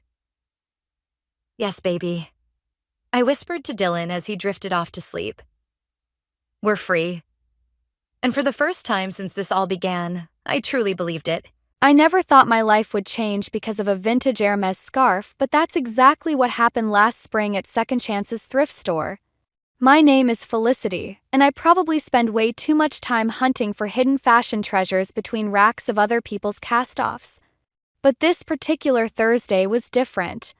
I had just spotted the distinctive orange box peeking out from under a pile of scarves when another hand reached for it at the same time. Oh, sorry. A deep voice chuckled. Ladies first. I looked up to find myself staring into the warmest brown eyes I'd ever seen. The guy was tall, with slightly messy dark hair and a camera slung around his neck. He had that artsy vibe that always made my heart skip a beat. No, please, go ahead, I said, trying to sound casual while my pulse did a little dance. I was just being nosy anyway. Actually, I could use a second opinion. He picked up the box and carefully opened it. Inside was a pristine silk scarf in swirling shades of blue and gold. I'm doing a vintage-inspired photo shoot tomorrow, but I know nothing about fashion. Is this something special? That's a genuine Hermes scarf from the 1960s, I said, unable to hide my excitement. See the hand-rolled edges and the artist's signature? It's probably worth at least $500. His eyebrows shot up. And it's priced at $15? How do you know all this? I'm a bit of a fashion nerd. I can spot designer pieces from across the room. I smiled. I'm Felicity. Nolan Brooks, he said, extending his hand. Fashion nerd meets photography nerd. Would you maybe want to grab a coffee and tell me more about vintage fashion? I could really use your expertise for this shoot. That's how it started. Coffee turned into dinner, dinner turned into dating, and 3 months later I was head over heels in love with Nolan. Everything was perfect until I met his sister Celeste. The first time was at their parents' house for Sunday dinner. I'd spent hours choosing the perfect outfit, a vintage Diane von Furstenberg wrap dress I'd scored for $30. Nolan's parents, Evelyn and Gerald, were warm and welcoming, but Celeste's smile never quite reached her eyes. Oh, how creative of you to wear secondhand clothes, she said, sipping her wine. I could never. Who knows where they've been? Celeste, Evelyn warned, but her daughter just shrugged. I'm just saying, if you're going to be part of the Brooks family, you might want to consider upgrading your wardrobe.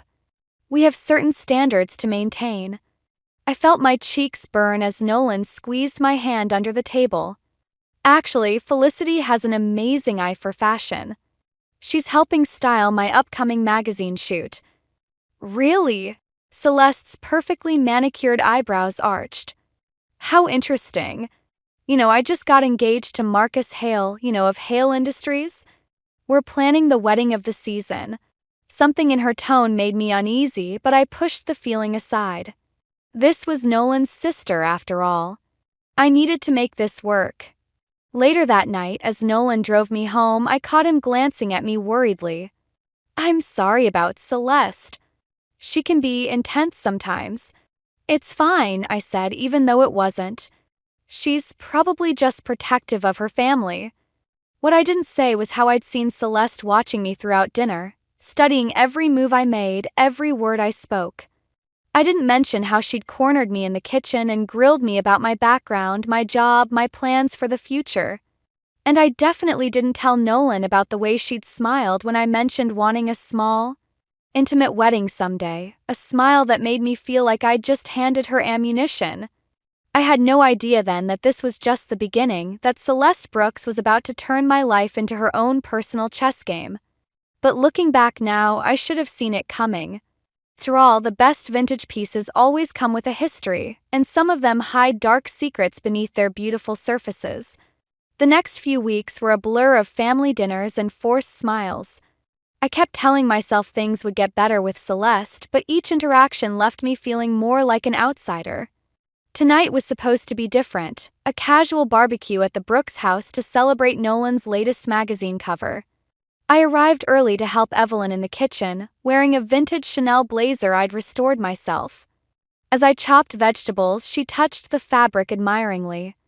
You have such a gift, Felicity. The way you bring these pieces back to life. She paused, glancing toward the door. I hope you know that, Gerald, and I think you're wonderful for Nolan. Before I could respond, Celeste swept in wearing what looked like this season's entire Gucci collection. Mother, Marcus is bringing his parents tonight. Did you remember to get the expensive wine I asked for? I thought this was just a family dinner, I said, trying to keep my voice neutral. Celeste's laugh was like ice crackling. Oh, didn't Nolan tell you? I turned it into an engagement celebration. Marcus's father is thinking of featuring Nolan's photography in their company's new campaign. She touched my blazer. Is this secondhand? How brave of you. I felt my jaw tighten, but before I could respond, Nolan appeared, wrapping his arms around me from behind. Hey, beautiful. That blazer looks amazing on you. It should, Celeste said. The real thing costs about $12,000. She turned to her mother. We need to set up the formal dining room instead of eating outside. The Hales aren't exactly barbecue people. I watched Evelyn's face fall. She'd spent all day preparing Nolan's favorite grilled dishes. But Nolan understands how important this is for the family, don't you? Celeste's tone was sweet, but her eyes were sharp as she looked at her brother. Maybe we could do both, he suggested, already backing down. Set up inside but keep some food on the grill? I felt my heart sink as Evelyn quietly began moving dishes inside. This was supposed to be Nolan's celebration, but somehow Celeste had hijacked it, just like she seemed to be doing with everything else in our lives. During dinner, I found myself seated between Marcus's mother, who kept asking if my blazer was some kind of costume, and Celeste, who took every opportunity to mention the exclusive designer boutiques she was considering for her wedding dress. Of course, Felicity probably has some creative ideas for her own wedding, Celeste said suddenly, turning to me. What were you thinking? Something vintage, I assume? Table went quiet. Nolan and I hadn't even discussed marriage yet. I felt my face heat up as everyone waited for my response. I haven't really. Oh, that's right, Celeste interrupted. You haven't set a date yet, or even gotten engaged. She patted my hand. Don't worry, when it happens, I'll help you plan everything. After all, I'll have plenty of experience after my wedding. Gerald cleared his throat. Celeste, perhaps we could focus on celebrating Nolan's achievement tonight? Of course, Daddy. Celeste raised her glass. To Nolan's success and to family. Later, as guests were leaving, I overheard Celeste talking to Marcus in the hallway. Poor thing, she tries so hard to fit in. But you can't buy class, can you? I mean, showing up in secondhand clothes to meet your parents? She seemed nice enough, Marcus replied. And that blazer was actually quite elegant. Oh, honey, you're too kind. But trust me, she's not Brooke's material. Nolan will figure that out eventually. I slipped away before they could see me, my hands shaking as I gathered my things. In the kitchen, I found Gerald washing dishes alone. Don't let her get to you, he said quietly, not looking up. Some people mistake cruelty for sophistication. I nodded, unable to speak past the lump in my throat. As I waited for Nolan to drive me home, I caught my reflection in the window, the proud vintage blazer suddenly feeling like a costume. For the first time, I wondered if loving Nolan was worth the price of admission to his world. What I didn't know then was that Celeste was just getting started. And her next move would force me to choose between keeping the peace and keeping my self-respect. The moment everything changed happened at the Brooks family lake house. Nolan had just proposed the night before, a perfect sunset moment that felt like a dream. I should have known better than to think Celeste would let me have even 24 hours of pure happiness. I was helping Evelyn prepare lunch when I realized I'd left my engagement ring upstairs after washing my hands. As I approached Nolan's old bedroom, I heard Celeste's voice floating through the cracked door. It's actually perfect timing, she was saying. Now I can use all of Felicity's wedding ideas for my own. She'll never suspect I've been collecting them for months. I froze, my hand hovering over the doorknob. Are you sure that's necessary? It was Marcus's voice, sounding uncertain. Your brother just got engaged. Oh, please, their wedding will be some quirky vintage affair. I'm doing everyone a favor by elevating her ideas into something actually sophisticated. Besides, Nolan's been telling me everything. Her dress design, the venue she wants, even the antique lace she found for the veil. My stomach lurched. I'd shared those details with Nolan in private moments, dreaming together about our future. He'd promised they were our secrets. Speaking of which, Celeste continued, I already called her dream venue and booked it for the weekend before their date. The deposit cleared this morning. Won't that seem obvious? Marcus asked. That's the beauty of it. She'll look crazy if she accuses me of copying her. After all, I'm the one getting married first now. Everyone will think she's the one copying me. I must have made a sound because the conversation stopped abruptly. I hurried back downstairs, my hands shaking so badly I had to grip the railing. In the kitchen, Nolan was helping his mother with the salad. He smiled when he saw me, but it faded when he noticed my expression. Hey, what's wrong? Can we talk? My voice sounded strange, even to me. Privately. Side on the deck, the lake sparkled mockingly in the summer sun. I turned to face him, fighting to keep my voice steady. Have you been telling Celeste about our wedding plans? Well, yeah, she's been really interested lately. She said she wants to help. He looked confused. Isn't that a good thing? She's planning to steal everything, Nolan. I just heard her talking to Marcus. She's already booked our venue for her wedding, the one I showed you in secret. His face went through a series of emotions, surprise, doubt, defense. Come on, that's got to be a misunderstanding. Celeste wouldn't. Wouldn't what? Deliberately try to hurt me? That's all she's done since we met. The words burst out before I could stop them. You're overreacting, he said, using that placating tone that suddenly made me want to scream. She's my sister, Felicity. She's just excited about weddings right now. Just then, Celeste appeared in the doorway, wearing a concerned expression that made my skin crawl. Is everything okay out here? I thought I heard raised voices. Did you book the Riverside Manor for your wedding? I asked directly. Oh, that. She smiled brightly. Yes, isn't it perfect? I remembered how much you loved it when you mentioned it at dinner last month. I hope you don't mind, great minds think alike, right? I looked at Nolan, waiting for him to say something to defend me. He shifted uncomfortably. Maybe we could all just what? I interrupted, slipping off my engagement ring. Just pretend this isn't happening? Just let her steal every piece of our wedding like she's been planning for months? Felicity, don't be dramatic, Celeste said, her voice dripping with fake concern. If you're not ready to plan a wedding, just say so. I placed the ring on the deck railing, my vision blurring with tears of rage. You're right.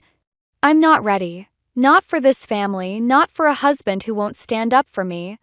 And definitely not for a sister-in-law who treats my life like it's her personal shopping catalog. As I walked away, I heard Nolan call my name, but it was Celeste's voice that followed me. See? I told you she wasn't Brooke's material. I got in my car and drove, not knowing then that this wasn't the end, it was just the beginning of my awakening. 3 days after leaving the lake house, I found myself sorting through vintage dresses at work when Gerald Brooks walked into my shop. He looked out of place among the racks of second-hand clothes, his expensive suit a stark contrast to the worn wooden floors.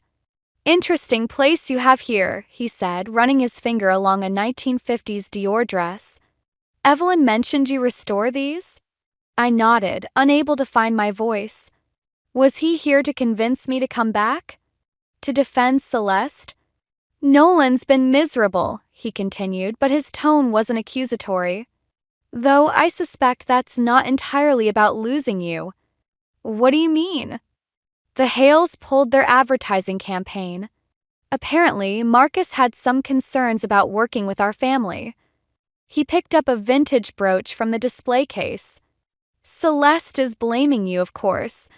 My hands stilled on the dress I was mending. I haven't spoken to Marcus. No, but he's not blind. Or stupid.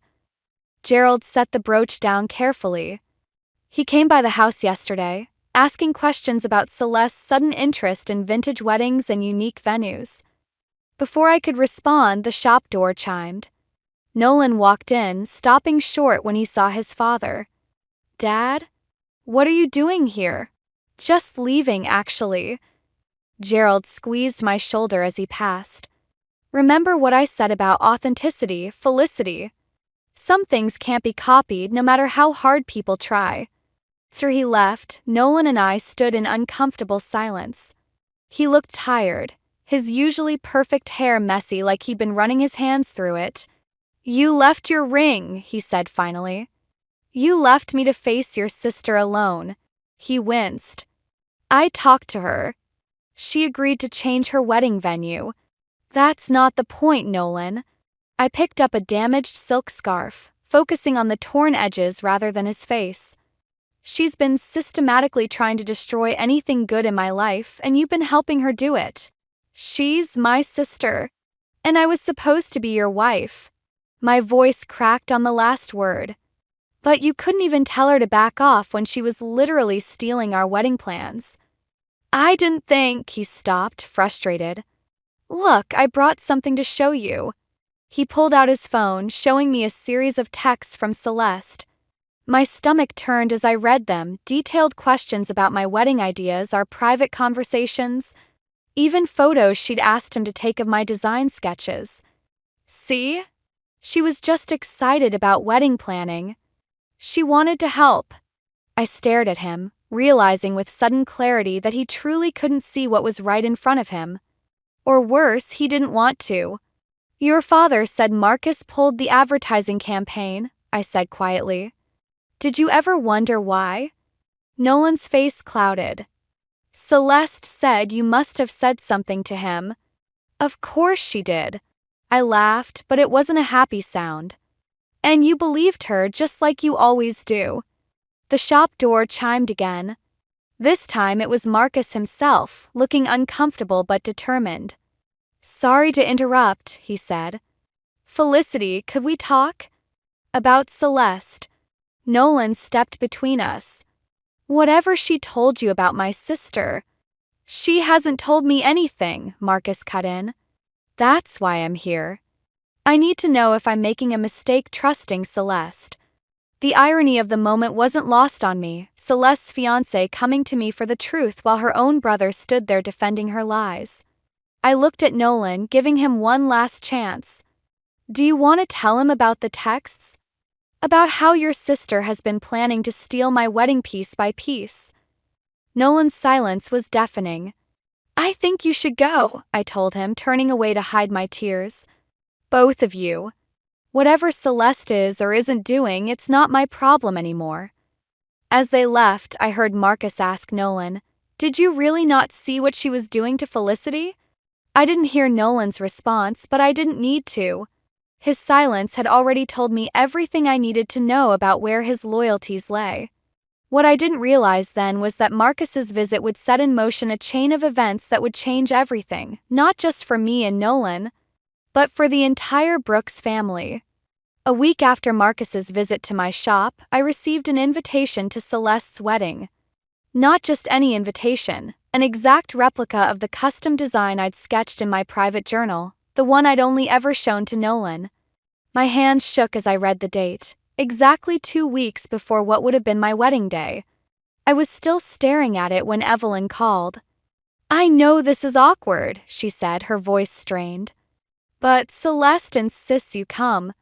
She says it would mean so much to her. I bet it would. I traced the delicate pattern I'd spent months designing. Did she tell you where she got the invitation design? A long pause. Felicity, please. She's trying to make amends. By stealing my wedding? The bitterness in my voice surprised even me. Actually, Evelyn hesitated. That's part of why I'm calling. Celeste wants you to help with her dress. She says your vintage expertise would be perfect for the alteration she needs. I almost laughed. What dress? The one she found at that little boutique in Paris. The 1950s Dior you mentioned loving? My stomach dropped. I told Nolan about that dress during a late-night conversation, describing my dream of recreating it for our wedding. Now Celeste had somehow tracked down the original. Can't, I said firmly. Please, Evelyn's voice cracked. Things are so tense in the family. Gerald barely speaks to Nolan, Marcus is asking questions about everything, and Celeste, she's not herself. Maybe if you helped, showed her some kindness. Kindness? I interrupted. Like the kindness she showed me when she systematically stole every detail of my wedding? Or the kindness Nolan showed by helping her do it? The shop door chimed.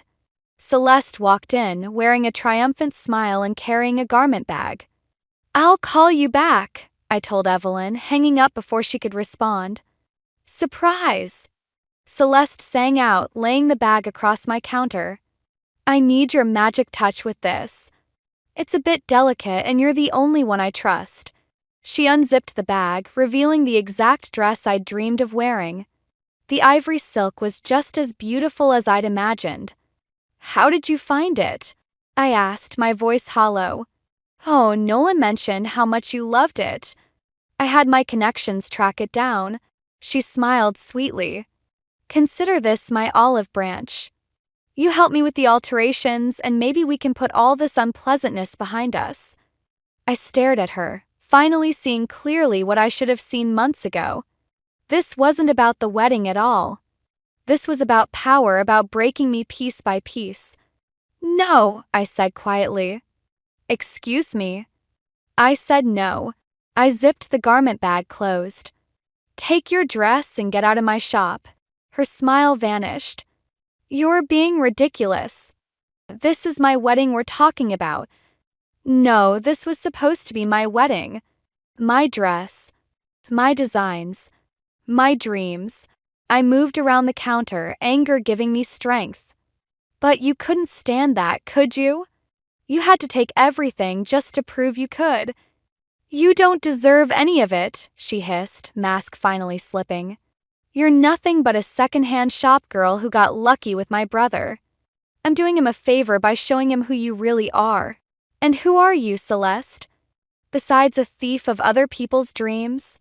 She grabbed the garment bag. You'll regret this. When I'm done, you won't have anything left. Not your designs, not your reputation, and definitely not my brother.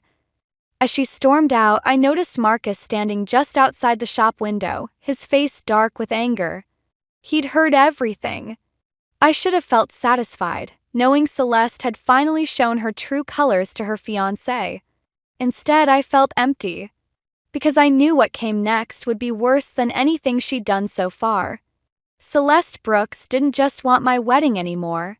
She wanted to destroy me completely, and I was running out of ways to stop her.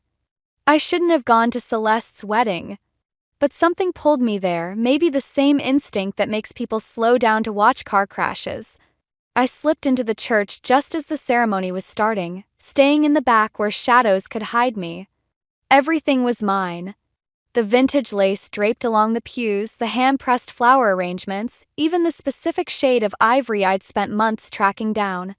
But seeing Celeste in my dream dress, that was the final twist of the knife. Beautiful ceremony, isn't it? I jumped. Gerald Brooks stood beside me, his expression unreadable. She stole everything, I whispered. Every single detail. I know. He handed me his phone. On the screen was my original wedding planning journal, photographs of every page. Nolan sent these to her months ago. I found them when I was checking the family cloud storage. My stomach lurched. He gave her everything? He thought he was helping. Gerald's voice was tired. He still doesn't see what she's really doing. The wedding march began to play, the exact vintage recording I discovered in an old record shop. I watched Celeste float down the aisle, wearing my dress, my smile, my dreams. Marcus stood at the altar, his face tight with tension. Our eyes met briefly, and I saw something like apology there. Then Celeste reached him, and the ceremony began. I should have left then, but I stayed, watching as the priest asked if anyone had any objections. The silence felt like a physical weight. Then Marcus cleared his throat. I do, he said quietly. I object. Church erupted in whispers. Celeste's face went white. Marcus. Her voice wavered. What are you doing? I can't marry someone who builds their happiness on other people's pain. He turned to face the shocked guests. Everything about this wedding was stolen. The dress, the decorations, even the music. It was all copied from Felicity's plans. Plans that Celeste took without permission. That's ridiculous. Celeste's voice rose shrilly. Nolan, tell them. Nolan stood from his place in the front row, looking confused. I just shared some ideas with you. You said you wanted to help. Help? Marcus laughed bitterly. Is that what you call systematically destroying your brother's relationship? Stealing every detail of his wedding? It's not stealing if he gave them to me, Celeste shouted, mask finally cracking. Besides, I did her a favor. Someone like her doesn't deserve a Brooks family wedding. She's nothing but a second-hand shop girl who has more class and creativity in her little finger than you'll ever have, Gerald interrupted, his voice carrying through the church. And who just watched you reveal your true self to everyone who matters. The silence that followed was deafening. I looked around at the shocked faces of the guests, at Marcus's quiet dignity, at Nolan's dawning horror. But it was Celeste's expression that stopped me, cold, pure, undiluted hatred directed straight at me. You, she snarled. You planned this. You turned them all against me.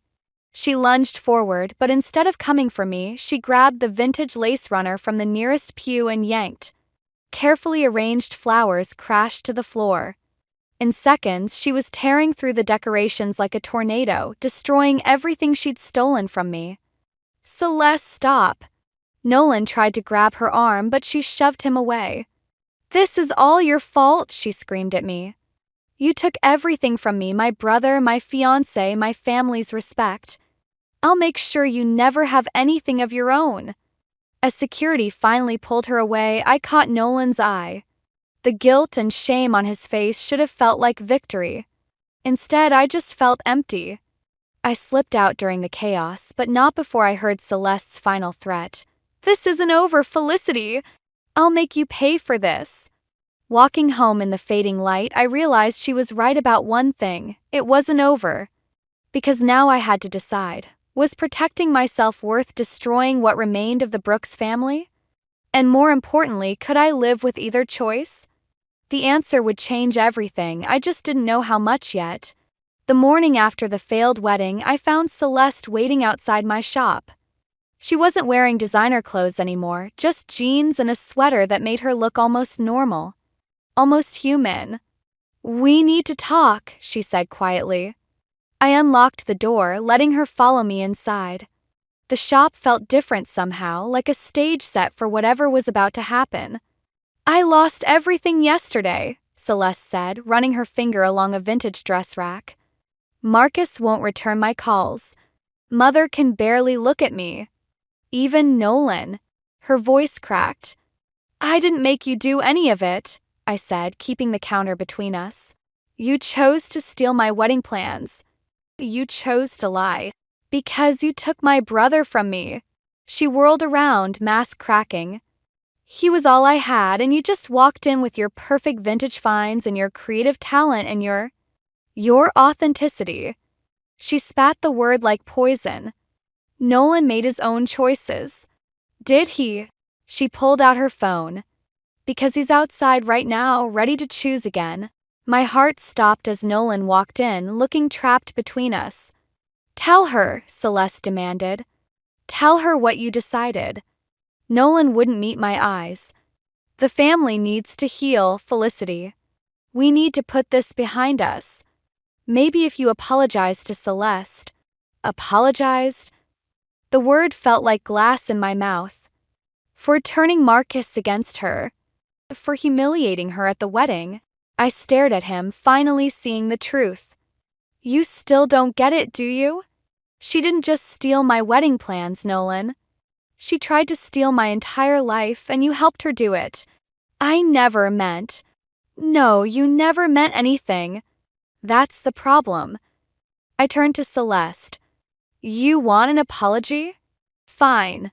I'm sorry I ever thought I could be part of this family. I'm sorry I wasted months loving someone who couldn't even see what was right in front of him." "That's not good enough," Celeste said. "You destroyed my life. Now I'll destroy your business. I've already called every supplier in the city, told them about how you sell knockoffs as authentic vintage."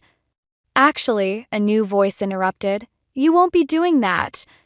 Marcus stood in the doorway, holding a folder. "I recorded everything, Celeste. Every threat, every lie, every attempt to destroy Felicity's reputation. I think the police would be very interested in this pattern of harassment." Celeste's face went white. "You wouldn't. Try me." His voice was steel. "The only reason I haven't turned this over already is because of Felicity. She asked me to wait to give you a chance to walk away." "Is that true?" Nolan asked me. I nodded. "I didn't want to destroy your family, Nolan. I just wanted to protect myself." "Felicity." He reached for my hand, but I stepped back. "No. We're done. All of us." I looked at Celeste. "Take your brother and go. Build whatever story you need to explain your failed wedding. I don't care anymore." "You're making a mistake," she said, but her voice trembled. "The only mistake was thinking I needed any of this." I opened the door. "Goodbye, Celeste." "Goodbye, Nolan." They left silently, Nolan casting one last desperate look over his shoulder. Marcus stayed behind. "You could have destroyed them," he said quietly. "Why didn't you?" I touched a vintage silk scarf, the one that had started everything. "Because I don't want to be like her. Some things are worth more than revenge." "What will you do now?" I smiled, feeling lighter than I had in months. "What I've always done. Find beautiful things that others threw away and give them new life. Just, maybe not for the Brooks family anymore." As Marcus left, I turned the shop sign to open. Inside, life went on. Inside, surrounded by the vintage pieces I'd lovingly restored, I finally understood. Sometimes the most valuable things we find aren't the ones we're looking for, but the parts of ourselves we discover along the way. And no one could steal that from me, not even Celeste Brooks. 6 months after Celeste's failed wedding, I stood in my new studio space, surrounded by the soft whisper of vintage silk and leather. The morning light filtered through tall windows, catching on the brass fixtures I'd salvaged from an old department store. Everything here had a story just like me. The bell chimed as Evelyn Brooks walked in, looking elegant but uncertain. "This is beautiful, Felicity," she said, touching a restored Chanel jacket. "Gerald said you'd done something special with the place, but this—" "Thank you." I adjusted a display, giving my hands something to do. "I wasn't sure you'd come." Gerald insisted. "He wants to talk about investing in your business." She paused, watching me carefully. "Celeste left for Paris last week." I nodded, unsurprised. "And Nolan? Taking assignments overseas. I think he finally understands what he lost." She moved closer, her voice softening. "We all do." Before I could respond, Marcus appeared in the doorway. Since the wedding, he'd become an unexpected ally, helping me source rare vintage pieces through his business connections. "Ready for the meeting?" he asked, then noticed Evelyn. "Mrs. Brooks, perfect timing. Did you tell her about the investment offer?" "I was just getting to that." Evelyn pulled out an envelope. "Gerald and I want to help you expand. Your talent for restoration, your eye for beauty, it shouldn't be limited to one shop."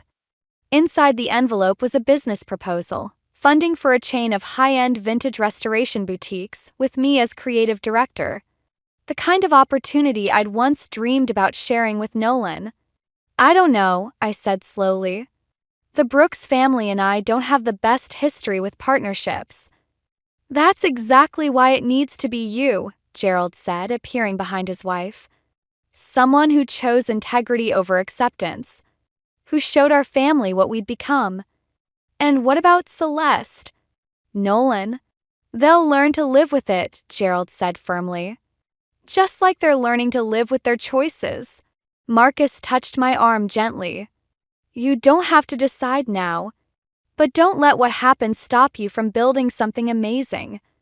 I looked around my studio, at the pieces I'd rescued and restored, at the sketches for designs that were entirely my own. Then I noticed something, a familiar orange box sitting on my counter. "What's this?" "Found it at an estate sale," Marcus said, smiling. "Thought you might want it back." Inside was the Hermes scarf from that first day with Nolan. But instead of feeling pain, I felt something else, closure. "Okay," I said, looking at Gerald and Evelyn. "But I have conditions. This is my vision, my designs. No compromises." "We wouldn't want it any other way," Gerald replied. Later, after they'd left, I stood in my studio's doorway, watching the sunset paint the city gold. My phone buzzed with a text from an unknown number. "I'm sorry. For everything. N."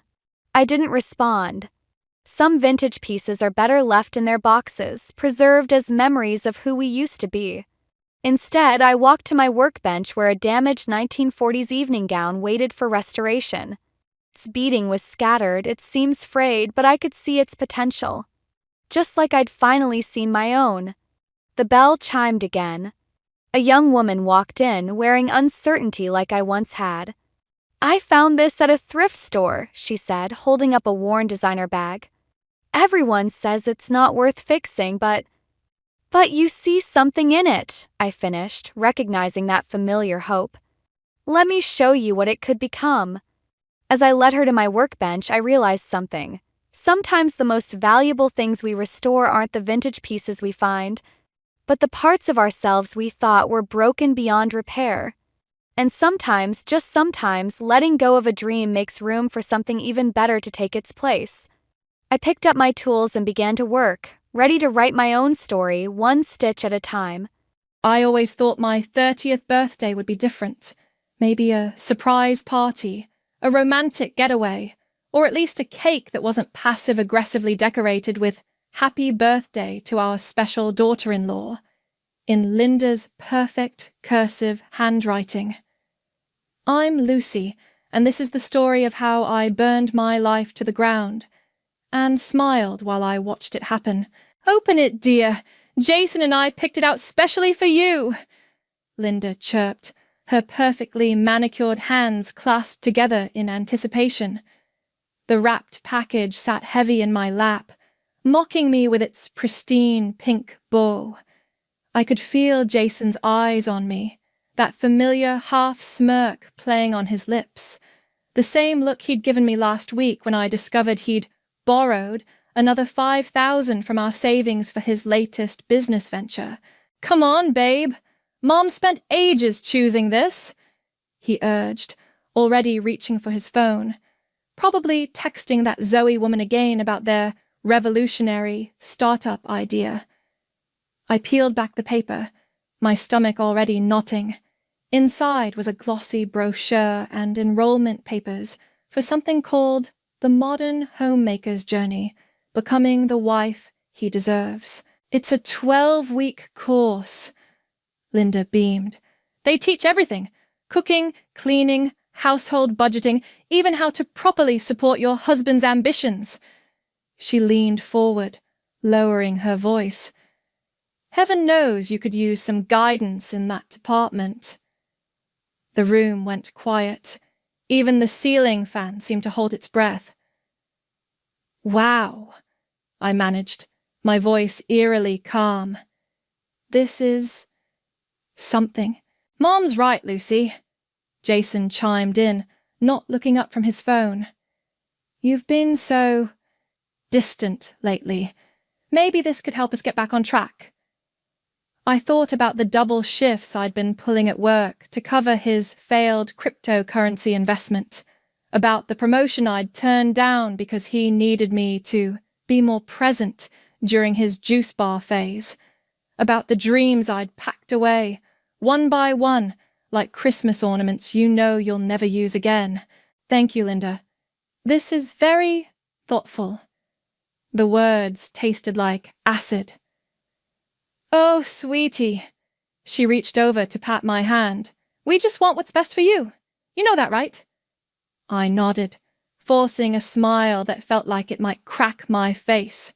Later that night, after Jason had fallen asleep, still clutching his phone, I sat in our home office, staring at my laptop screen.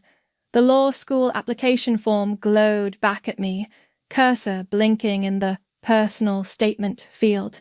My phone buzzed. A text from Vanessa. "How was the birthday dinner? Did mother-in-law behave?" I glanced at the homemaker course brochure, now stuffed in the bottom drawer under old tax returns, then at the framed photo on my desk. Jason and me on our wedding day, 5 years ago. I looked so hopeful then, so sure we'd build something beautiful together. "Perfect," I typed back to Vanessa. Everything was perfect. Opening a new document, I began to write my law school application essay. The words flowed easily now, fueled by something darker than ambition. "Hey!" Jason's voice made me jump. He stood in the doorway, hair mussed from sleep. "Coming to bed?" "Just finishing up some work emails," I lied, switching tabs. "Be there in a minute." He yawned, already turning away.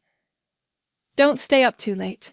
Mom's coming over tomorrow to help you register for that course." I waited until his footsteps faded before opening the application again. My fingers hovered over the keyboard for a moment before I started typing. "My desire to pursue law stems from a deep-seated belief in justice." 3 years. That's how long it would take to complete law school part-time. 3 years of secrets, sacrifice, and silent preparation. 3 years to transform myself from the disappointing daughter-in-law into something they'd never see coming. I finished the application at 2 a.m., my hands steady as I clicked submit. Then I went to our bedroom, slipped under the covers beside my oblivious husband, and smiled in the darkness. They wanted a better wife? I'd become their worst nightmare instead. The next morning, I'd act surprised when Linda showed up with her calendar and her suggestions. I'd nod and smile and take notes about proper table settings and the importance of having dinner ready when your husband comes home. But, in my mind, I was already counting down the days until I could serve them something much more satisfying than a home-cooked meal. Revenge, I was learning, is a dish best prepared with patience, and I had all the time in the world. 6 months into law school, and I'd mastered the art of invisibility in my own home. Every night was a carefully choreographed dance of lies and half-truths. Another late meeting? Jason barely looked up from his laptop as I slipped through the front door at 10 p.m., my textbooks hidden in my gym bag. You know how it is during tax season. I kissed his cheek, the gesture as hollow as our joint bank account. Have you eaten? Mom brought lasagna. He gestured toward the kitchen. She's worried about you, by the way. Says you never returned her calls about the homemaker course. I busied myself with putting away my coat. Must have slipped my mind. Work's been crazy. That's all you say lately. Work, work, work. He finally looked at me, frowning. You're different, Lucy. Distant.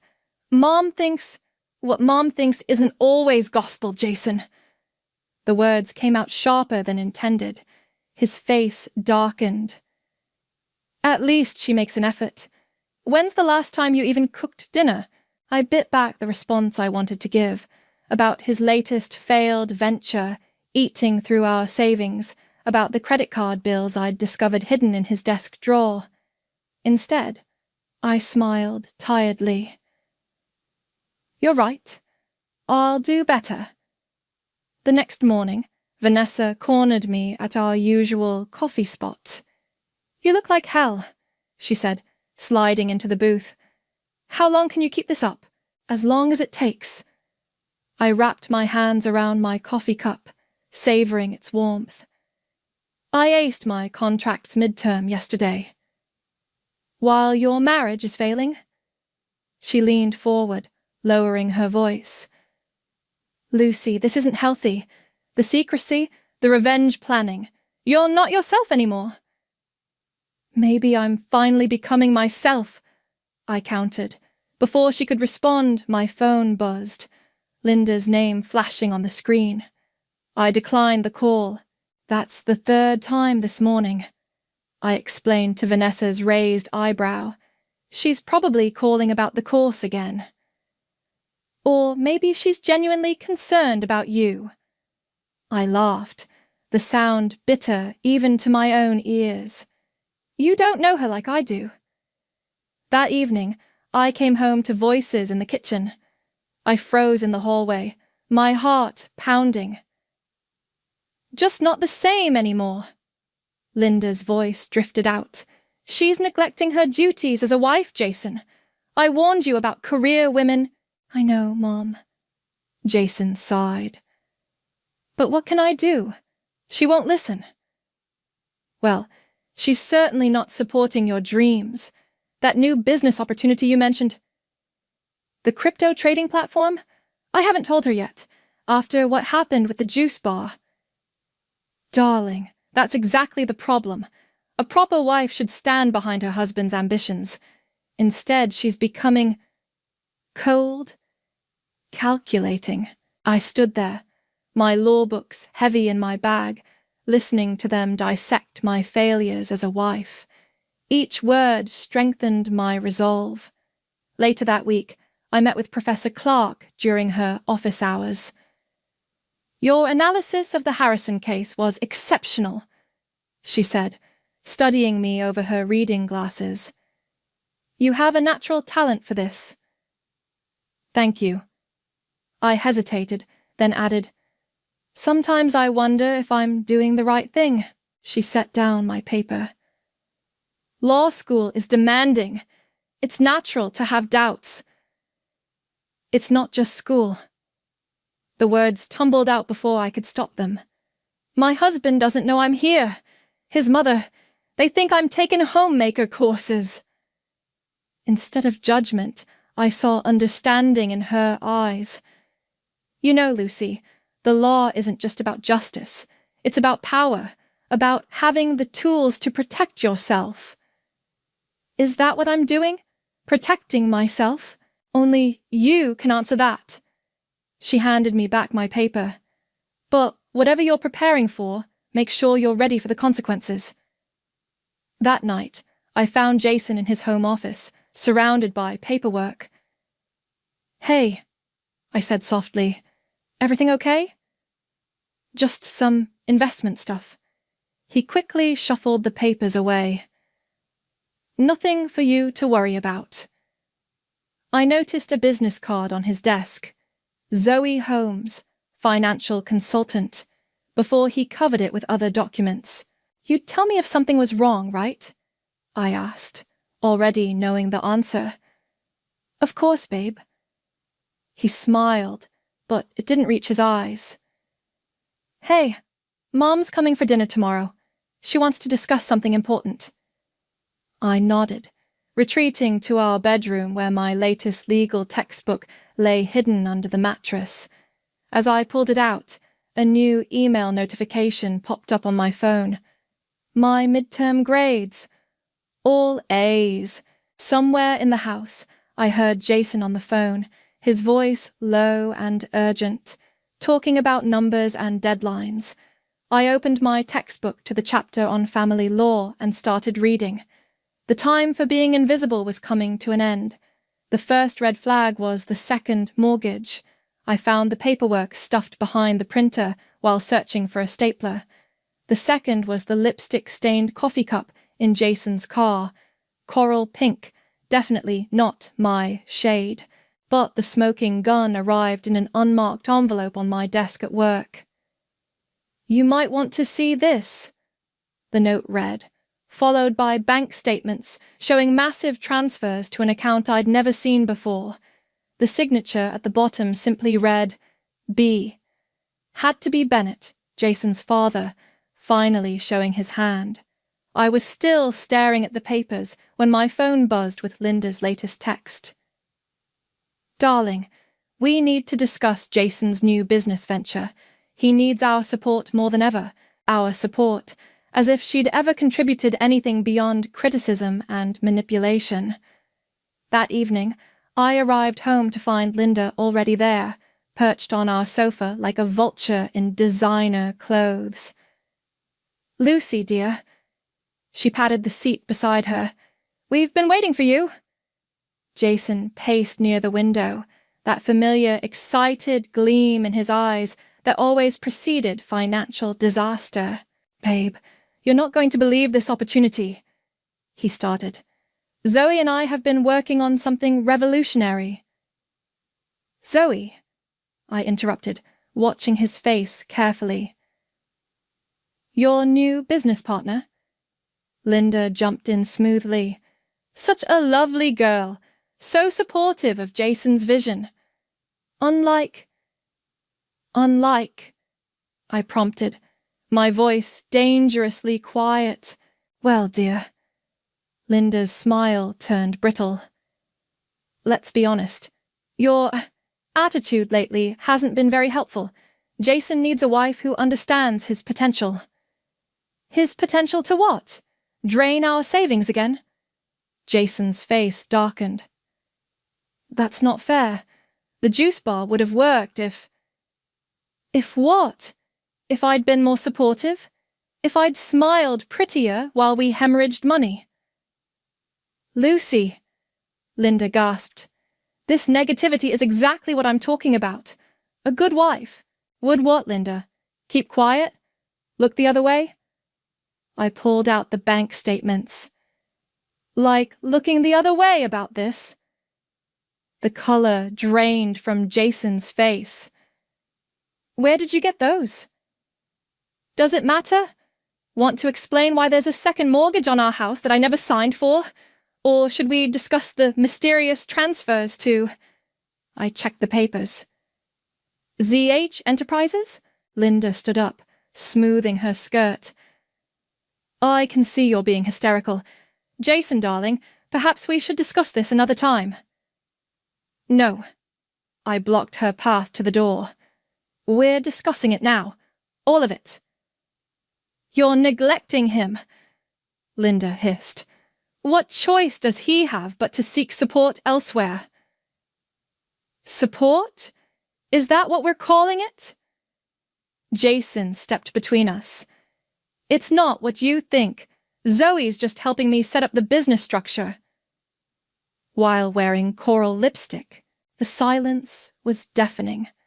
Linda recovered first. Now you're being paranoid. This is exactly why I told Jason you needed help. That homemaker course would have taught you how to be more trusting, more supportive. I laughed, the sound harsh and unfamiliar. Trusting?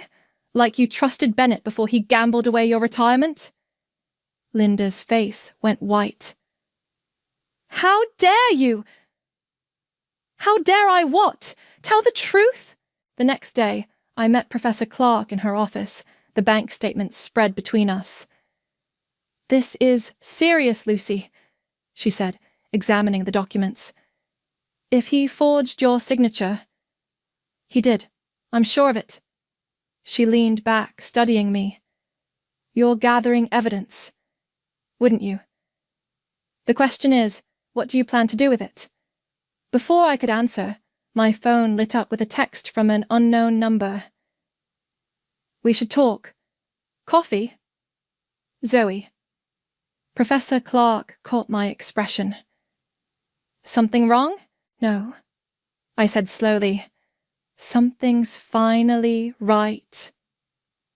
That evening, I sat in a quiet cafe, watching Zoe Holmes approach my table. She was younger than I expected, nervous-looking, despite her professional outfit. Thank you for meeting me, she said, sliding into the seat across from me. I think we need to talk about Jason. About Jason or about ZH Enterprises? She flinched. Both. There's something you should know. As she talked, pieces started falling into place. Jason's late nights, the missing money, the way Linda had been pushing for me to be more understanding. Later, I called Vanessa. You were right, I told her voicemail. I'm not myself anymore. I'm better. When I got home, Jason and Linda were waiting again. This time, Linda held the homemaker course brochure like a weapon. We've enrolled you, she announced. It's for your own good. I looked at Jason, at his guilty face and defensive posture, and felt something inside me harden into diamond. Thank you, I said pleasantly. But I've already enrolled in something else. What do you mean? Jason asked. I smiled, thinking of the evidence mounting in my secret email account, of Zoe's revelations, of Professor Clark's knowing look. You'll find out soon enough. The day Linda moved in, temporarily, was the day my evidence folder became my most prized possession. Every receipt, every bank statement, every suspicious email, all meticulously catalogued and backed up in triplicate. It's just until Jason's new venture takes off, Linda announced, wheeling her designer suitcases into our guest room. Someone needs to keep this household running properly. I bit my tongue and texted Vanessa. She's here. Send wine. The whole bottle, she replied. The whole store. That evening, I found Linda reorganizing my kitchen cabinets. Honestly, Lucy, how does Jason survive with this chaos? He manages. I watched her shuffle my carefully arranged spices. How long is temporary? Why? She turned, eyes narrowing. Eager to get rid of me? Just curious about the timeline, like Jason's timeline for paying back our savings. The spice jar in her hand trembled slightly. A good wife doesn't question her husband's business decisions. No, I agreed. She documents them instead. Before Linda could respond, Jason burst through the front door, face flushed with excitement. Ladies, great news! Zoe's secured another investor. That's wonderful, darling. Linda rushed to hug him. See, Lucy, this is what happens when you surround yourself with supportive people. I thought about the USB drive hidden in my tampon box, filled with screenshots of Jason's business communications with Zoe. How much is this investor contributing? Jason's smile faltered. Well, they want to see some commitment from existing stakeholders first. Meaning? We need to put in another 50,000. He reached for my hand. Just temporarily, babe. The returns will be incredible. I pulled away. There's nothing left to put in, Jason. You've drained everything. Not everything. His eyes shifted guiltily. Your inheritance from your dad. The room went silent.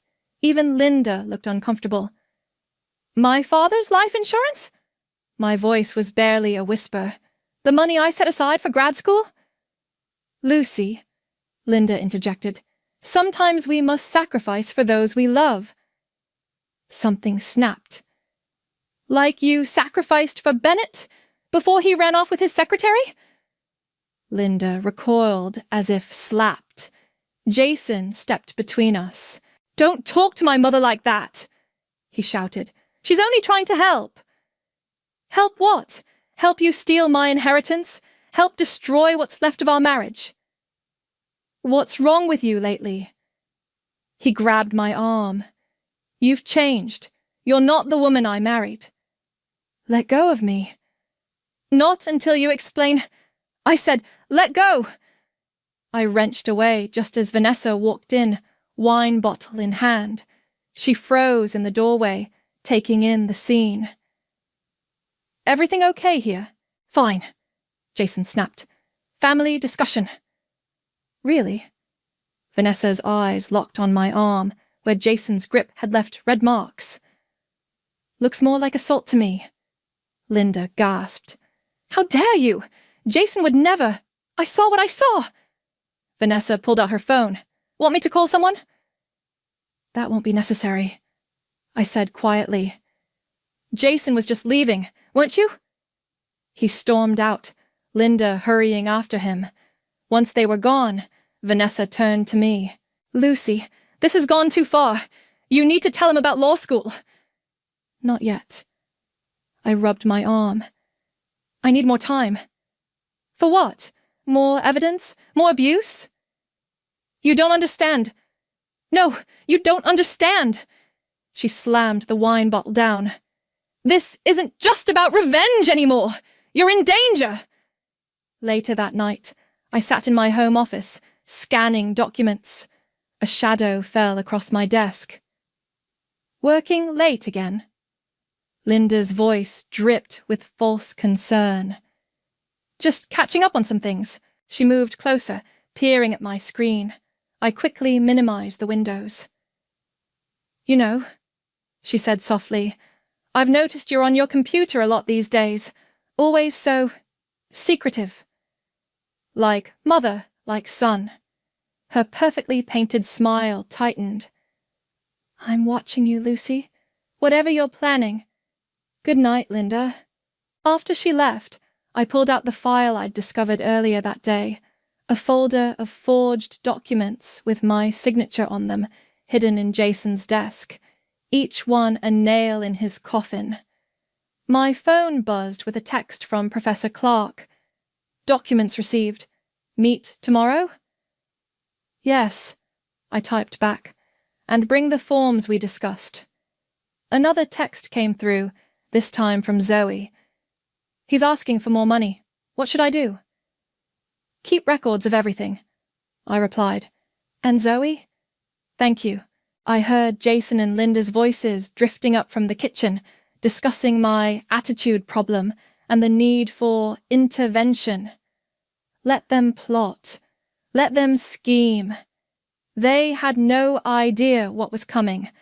I opened my law textbook to the section on financial fraud and started taking notes. Some lessons weren't taught in homemaker courses. I never expected Linda to cry in my kitchen at 3 a.m., mascara running down her perfectly maintained facade. "Please, Lucy," she whispered, clutching my hand across the counter. "Jason's in trouble. Real trouble. He needs $40,000 by Friday." "What happened to the investor?" I kept my voice neutral, though I already knew the answer from Zoe's detailed reports.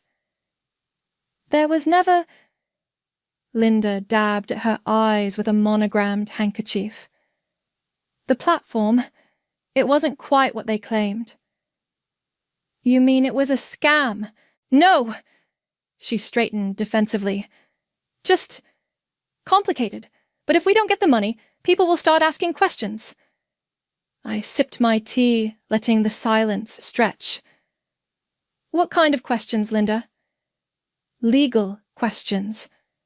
Her voice cracked. "Please, I know we've had our differences, but he's my son." "And I'm just the wife who's supposed to clean up his messes?" "Your family," she pleaded. "Family protects each other, like you protected me, with your constant criticism, your little digs about my inadequacy as a wife." She flinched. "I only wanted to help? Is that why you moved in? To help Jason hide his affair with Zoe?" Linda's face went white. "How did you—" "No. I know everything, Linda. The forged signatures, the embezzled investor funds, the secret account in the Caymans." "You've been spying on us?" Her shock turned to anger. "How dare you? No, how dare you?" I stood up. "You raised him to believe he was entitled to everything. My money, my dignity, my future. Well, guess what? I've been building my own future." A noise from the doorway made us both turn. Jason stood there, looking haunted. "What's going on?" he demanded. "Your mother was just explaining your latest financial disaster." I smiled coldly. "Want to tell him about the crying, Linda? Or should I?" "Jason, darling." Linda started, but he cut her off. "You told her? After you promised—" "She knows everything," I interrupted. "About Zoe, the fraud, all of it." He advanced into the kitchen, face dark with rage. "You've been investigating me. Someone had to. I'm your husband. And I'm a lawyer." The words dropped like bombs in the silent kitchen. Linda gasped. Jason froze. "What did you say?" "You heard me." I pulled out my bar exam results from my robe pocket. "Passed last week. Professor Clark says I have a natural talent for corporate law and fraud detection." "Professor? You've been in law school?" Jason's voice rose hysterically. "All this time?" 3 years, I smiled. "About as long as you've been stealing from me." Linda found her voice. "This is why you've been so distant, so cold. You've been plotting against us, planning my escape," I corrected. "There's a difference." "I'll destroy you," Jason snarled. "You think you can threaten me? You'll what?" I pulled out my phone. "Call Zoe. She's been working with me for months. Those business meetings were her documenting everything." The blood drained from his face. "You're lying." "Check your phone. She sent you a resignation letter 10 minutes ago." He grabbed his phone, hands shaking as he read. "This isn't—" "You can't—" "I can. I did." I turned to Linda. "Still want to discuss family loyalty?" She slumped against the counter, looking suddenly old. "What do you want?" "Want? I want what's mine. My money, my freedom, my life back." I headed for the door. You have until Friday to transfer everything back. After that, I go to the authorities." "You wouldn't," Linda whispered. "It would ruin him." "Like you tried to ruin me?" I paused in the doorway. "By the way, I never did sign up for that homemaker course. Was too busy learning about criminal prosecution instead." Later that morning, I met Vanessa at our coffee spot. "You finally told them?" she said, studying my face. "How did it go?" "About as well as you'd expect." I showed her the missed calls and texts flooding my phone. "Linda's threatening to tell everyone I'm mentally unstable." "Are you okay?" I considered the question. I thought I'd feel triumphant. Instead, I just feel free. "And what about Jason?" "He has until Friday to make things right. After that..." I shrugged. "The law takes its course." My phone buzzed. "Professor Clark, ready to discuss your associate position?" "Yes." I typed back, then looked at Vanessa. "Want to know the funny thing? All those years Linda spent trying to make me a better wife, she actually helped make me a better lawyer. Every manipulation, every lie, it was like a master class in detecting deception." "Karma's a bitch," Vanessa said, raising her coffee cup. "No," I corrected, thinking of Linda's tears and Jason's rage. "I am." Friday morning arrived with a thunderstorm and Bennett Harding on my doorstep. "We need to talk," he said, rainwater dripping from his expensive coat. "About Jason." I let him in, noting how he'd aged since I'd last seen him. Karma hadn't been kind to Linda's wayward husband. "Coffee?" I offered, leading him to the kitchen. "Something stronger." He pulled out a manila envelope. "Linda called me." "Of course she did." I poured 2 fingers of whiskey. "Let me guess. She wants you to fix this?" "Actually," he settled into a chair, "I'm here to help you." That got my attention. "Why?" "Because my son is exactly like me." He took a long sip, and that's not a compliment. Before I could respond, my phone buzzed, Jason's name flashing on the screen. 10th call today. "He's desperate," Bennett commented. "The banks are asking questions about those transfers." "I know." I sat across from him. "Zoe provided copies of everything. Smart girl." He smiled grimly. "Smarter than I was. When I got caught, I ran.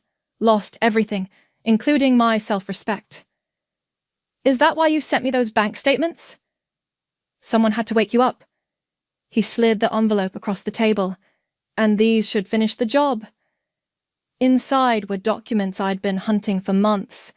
Loan applications with forged signatures, backdated contracts, emails discussing the manipulation of investor funds. "Why are you really helping me?" "Because Jason needs consequences. Linda," he sighed. "She never let that happen. Made excuses, covered up his mistakes, like she did with mine." My phone buzzed again. Vanessa, this time. "He's at my house, crying. What should I do?" "Send him home," I typed back. "Lucy." Bennett leaned forward. "What's your endgame here?" "Justice." "No." He shook his head. "That's not all. I see it in your eyes. Same look I used to see in the mirror. You want revenge." "Is there a difference?" "Justice is clean. Revenge leaves scars." He stood up. "Just make sure you're ready for them." After he left, I spread the documents across my dining room table, the final pieces of my puzzle, served up by the last person I'd expected to help. The front door opened. Jason, looking wild-eyed and disheveled. "You weren't at work," he said. "I checked." "Because I don't work there anymore." I didn't look up from the papers. Started my new job at Clark & Associates yesterday. A law firm. He laughed bitterly. Of course. Perfect for someone as cold as you've become. Funny how setting boundaries looks like coldness to people used to walking all over you. Is that what you think I did? He moved closer. Everything I did was for us. Really? I held up one of Bennett's documents. Was forging my signature on this loan for us, or just for you? His face contorted. Where did you get that? Your father stopped by. Seems guilt runs in the family. Dad? He grabbed the paper, scanning it frantically. He's lying. These are fake. Like the signatures, or like your business with Zoe? Leave her out of this. Why? Because she turned on you, or because she was smart enough to keep records? He slumped into a chair. What do you want? Everything back in my accounts by midnight. A signed confession about the fraud. And divorce papers. You'll destroy me. No, Jason, you did that yourself. I stood up. I'm just making it official. The door opened again. Linda, because of course she'd come. Jason? Your father called. She stopped, taking in the scene. What have you done? She demanded, glaring at me. What you should have done years ago. I handed her copies of the documents. Read these? Then ask yourself who really betrayed whom. This is blackmail, she whispered. This is accountability. I checked my watch. You have until midnight. After that, these go to the SEC. You were family. Linda's voice broke. No, I was a convenience, a bank account, a scapegoat for your son's failures. Please, Jason tried one last time. We can fix this. Like you fixed the juice bar, or the crypto scheme, or any of the other disasters I funded. He reached for me. I stepped back. Don't. My voice was steel. You have 7 hours. Use them wisely. After they left, I called Professor Clark. It's done, I told her. Bennett came through. Are you ready for what comes next? She asked. This won't be pretty. I looked at the wedding photo still hanging on our wall, at my younger, more naive self. I'm ready for anything, I said, except being that woman again. My phone lit up with a text from Zoe. Jason's at the bank. It's happening. I smiled, thinking of Linda's tears, Jason's desperation, and Bennett's warning about scars. Some scars were worth carrying. The conference room at Clark & Associates felt like a stage, and I was about to direct the final act. Professor Clark, now just Daphne, sat beside me, reviewing documents one last time. They're here, her assistant announced. Jason entered first, followed by Linda and Bennett. Their lawyer, a nervous man named Timothy, brought up the rear. The tension in the room could have powered a small city. Before we begin, Timothy started, but I cut him off. No. I placed 3 folders on the table. You're here to listen. Now, see here, Linda began. Mom, please, Jason whispered. He looked terrible, unshaven, dark circles under his eyes. First folder, I pushed it forward, contains evidence of financial fraud spanning the last 4 years, forged signatures, misappropriated funds, fake investor documents. Timothy reached for it, his hand shaking slightly. Second folder, proof of unauthorized transfers from my personal accounts, including my father's life insurance money. I met Linda's eyes. Money that was supposed to be for my graduate studies. Which you pursued anyway, she snapped, behind everyone's back. Like Jason pursued Zoe behind mine. The room went silent. Bennett shifted uncomfortably. The third folder, I continued, Contains my terms, full financial restitution, a signed confession, and uncontested divorce papers. Or what? Jason finally spoke, his voice hoarse. Or folders 1 and 2 go to the SEC, the Banking Commission, and every investor you've scammed. Timothy leaned over to whisper something to Jason, who shook his head violently. You can't do this, Linda pleaded. We're family. Stop. Bennett's voice cracked like a whip. Just stop, Linda. It's over. Bennett. No. He stood up. Our son committed fraud multiple times. You covered for him just like you covered for me. It ends today. Jason's face crumpled. Dad. Sign the papers, son. Take the deal. It's more than I got. Timothy reviewed the documents, whispering urgently to Jason. Linda sat frozen, tears streaming down her face. If I sign... Jason looked at me. What happens? You repay everything. You admit what you did. You let me go. I pulled out a pen. And maybe you avoid prison. Prison? Linda gasped. What did you think fraud meant? Daphne spoke for the first time. Your son stole hundreds of thousands of dollars. I was going to pay it back, Jason protested. With what? I asked quietly. More stolen money? He grabbed the pen, hands trembling. Will this really stay private? As long as you comply completely. I watched him sign. Break the agreement, and everything goes public. Linda lunged across the table, scattering papers. You vindictive bitch! After everything we did for you! Linda! Bennett pulled her back. Enough! Everything you did for me? I stood slowly. You mean like undermining my confidence? Gaslighting me about Jason's affairs? Teaching him that he could take whatever he wanted from me? I was trying to help.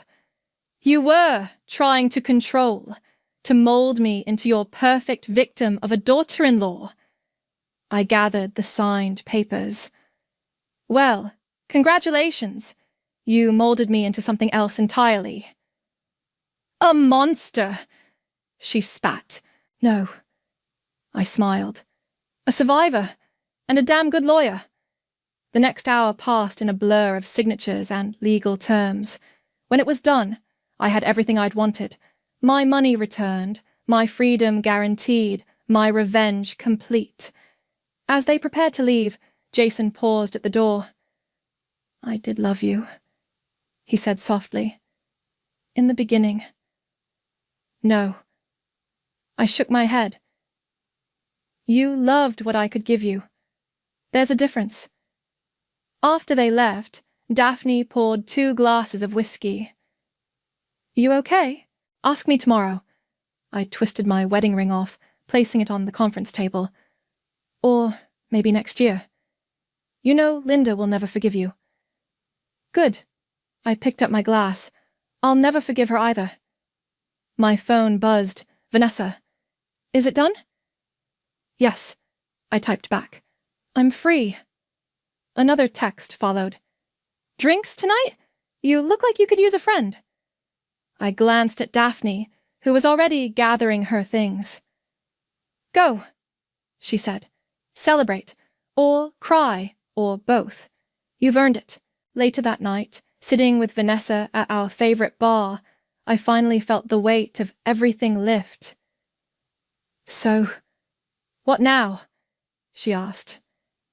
I thought about the job offer from Daphne's firm, about the apartment I'd secretly leased, about the future stretching out before me, uncertain, but entirely mine. Now? I raised my glass. Now I live. To living. She clinked her glass against mine. And to never taking another homemaker course. We laughed, and for the first time in years, the sound held no bitterness. The storm had passed, and I was still standing. The last box from my old life sat on my new apartment floor, still sealed. I'd been avoiding it for days. The one marked photos in Jason's messy handwriting. My doorbell rang. Garrett from the office stood there, holding takeout bags. Daphne mentioned you might need dinner, and maybe some help unpacking. I let him in, grateful for the distraction. Fair warning, there might be emotional baggage in these boxes. Good thing I brought wine, too. We settled on the floor, surrounded by half-empty boxes and Thai food containers. Garrett had been my steady support at the firm since everything exploded, never pushing, just present. So? He nodded toward the unopened photo box. That's the last one? The hardest one. Want company while you open it? Before I could answer, my phone buzzed. A text from Zoe. Jason's trying to start another business. Thought you should know? Some things never change, I muttered, showing Garrett the message. You worried? No, not my circus anymore. I reached for the box. Help me with this. Inside were photos spanning 5 years of lies. Our wedding, vacations, family gatherings, Linda's perfectly orchestrated moments of fake happiness. You're not smiling in any of these, Garrett observed, holding up a Christmas photo. Not really. I forgot how. I picked up my wedding album. The funny thing is, I thought I was happy then. I thought that's what happiness looked like. Being quiet, being useful, being whatever they needed. And now, I met his eyes. Now I know what real happiness feels like. It feels like winning. My phone rang. Vanessa's ringtone. Turn on the news, she said when I answered. Channel 7. I grabbed the remote. There was Linda, standing outside her church, being interviewed about some charity event. But something was different. She looked diminished. And of course, we're so proud of our daughter-in-law's success, she was saying, her smile brittle. Jason and I always knew she had potential. She's trying to save face, Garrett commented. She's trying to rewrite history. I turned off the TV. Let her. Everyone who matters knows the truth. The doorbell rang again. This time it was Bennett. Sorry to interrupt, he said, eyeing Garrett. I can come back. No, stay. I introduced them. We're exorcising ghosts.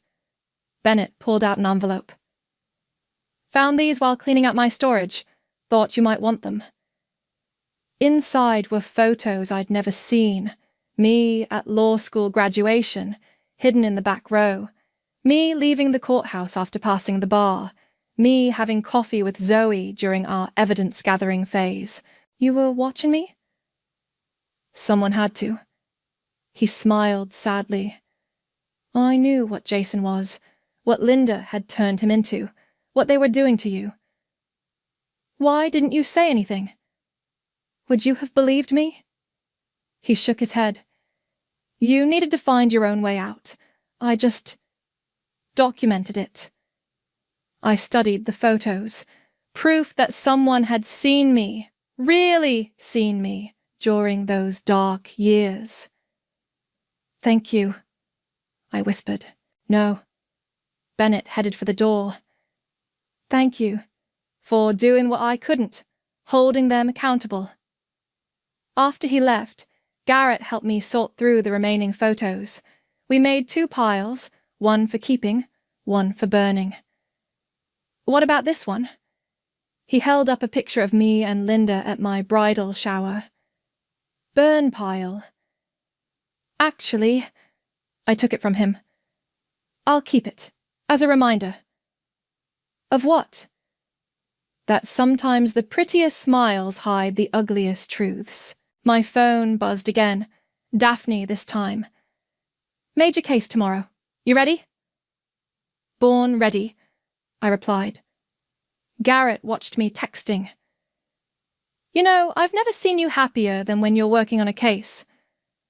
That's because it's real. Everything before was just performance. We finished sorting the photos, and I closed the box for the last time. Outside, the city lights twinkled like promises. Want to get coffee sometime? Garrett asked suddenly. Not as colleagues, as something else? I thought about Linda's fake smiles, about Jason's empty promises, about all the years I spent performing happiness instead of feeling it. Yes, I said. But first, help me take out the trash. We carried the burn pile to my building's incinerator. As the flames consumed my old life, I felt lighter with each photo that disappeared. To new beginnings? Garrett offered. 2 real ones, I corrected. Later that night, alone in my new home, I hung Bennett's graduation photo on my wall. My first genuine smile in years captured on film. Below it, I placed Linda's homemaker course brochure in a frame. A reminder that sometimes the best revenge isn't just living well, it's living truthfully. And I was finally, gloriously, free to do both. I stood in front of the full-length mirror, smoothing down my dress for the 100th time. The reflection staring back at me was a far cry from the scared, broken woman I'd been just a few years ago. Max's voice drifted up from downstairs, reminding me we'd be late if I didn't hurry. "Coming, honey," I called back, taking a deep breath. Tonight was important, our first dinner with his mother since we'd gotten married. I'd only met Marianne once before, at the wedding, and her piercing gaze had left me feeling like I'd been dissected. As I descended the stairs, Max's face lit up. "You look beautiful, Leah," he said, pulling me in for a kiss. I relaxed into his embrace, savoring the feeling of safety and love, something I'd never truly known before him. "Thanks," I murmured. "I just hope your mother approves." Max chuckled. "Don't worry about her. She'll love you once she gets to know you." If only I'd known then how wrong he was. The drive to Marianne's sprawling Victorian home was quiet, my stomach churning with nerves. As we pulled up, I noticed the meticulously manicured lawn and the gleaming Mercedes in the driveway. "Ready?" Max asked, squeezing my hand. I nodded, plastering on a smile, as I'll ever be. Marianne answered the door herself, perfectly coiffed and wearing a string of pearls that probably cost more than our car. "Maxwell, darling," she cooed, air-kissing his cheeks. Her gaze slid to me, and I swore the temperature dropped 10 degrees. "Leah, how? Nice to see you again." "Thank you for having us, Marianne," I said, willing my voice not to shake. She ushered us inside, and I marveled at the opulent decor. Family portraits lined the walls, generations of stern-faced men and women staring down at us. "Dinner's nearly ready," Marianne announced. "Maxwell, why don't you pour us some wine?" As Max headed to the bar cart, Marianne turned to me. "So, Leah," she said, her voice dripping with false sweetness, "tell me about your family. What does your father do?" I swallowed hard. He works in construction. My mom's a teacher." Marianne's lips thinned. "How quaint. And you? What is it you do again?" "I'm a social worker," I replied, lifting my chin. "I help families in crisis." She laughed, a brittle sound. "Well, I suppose someone has to do it." Max returned with our drinks, oblivious to the tension. "What are we talking about?" "Oh, just getting to know your lovely wife better," Marianne said, her smile not reaching her eyes. "Did you know her father's in construction, dear? Isn't that fascinating?" I saw a flicker of discomfort cross Max's face, but he quickly covered it. "Leah's family is wonderful, Mother. You'd like them if you met them," Marianne hummed noncommittally. "Well, shall we eat?" Throughout dinner, Marianne peppered me with questions about my background, each one feeling like a subtle jab. I answered as politely as I could, but my patience was wearing thin. "So when can we expect some grandchildren?"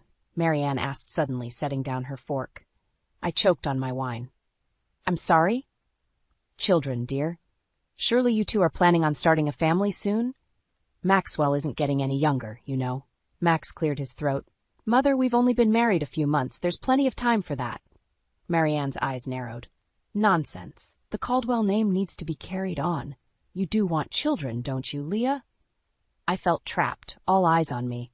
We haven't really discussed it yet, I managed. Well, you'd better get to it, Marianne said sharply. A woman your age, fertility doesn't last forever. Mother, Max warned, but the damage was done. I stood abruptly, my chair scraping against the floor. Excuse me, I muttered, fleeing to the bathroom. As I splashed cold water on my face, I stared at my reflection. What had I gotten myself into? Max had seemed so different from the men in my past, kind, supportive, loving. But now, faced with his mother's clear disdain, I wondered if I'd made a terrible mistake. A soft knock at the door startled me. Leah? Max called. Are you okay? I took a deep breath, steeling myself. It was time to have a serious talk with my husband about where we stood and what kind of future we really had together. The weeks following that disastrous dinner with Marianne were tense. Max and I tiptoed around each other, the elephant in the room growing larger by the day. I knew we needed to talk, but every time I tried to broach the subject, Max found an excuse to change the topic or leave the room. It all came to a head one Sunday afternoon. I was folding laundry when Max's phone buzzed on the nightstand. I glanced over, not meaning to pry, but the name on the screen made my blood run cold. Mother. Before I could look away, the message preview popped up. Have you talked to Leah about children yet? Time is running out. My hands shook as I set down the shirt I'd been folding. Max, I called out, my voice sharper than I'd intended. He appeared in the doorway, a wary expression on his face. What's wrong?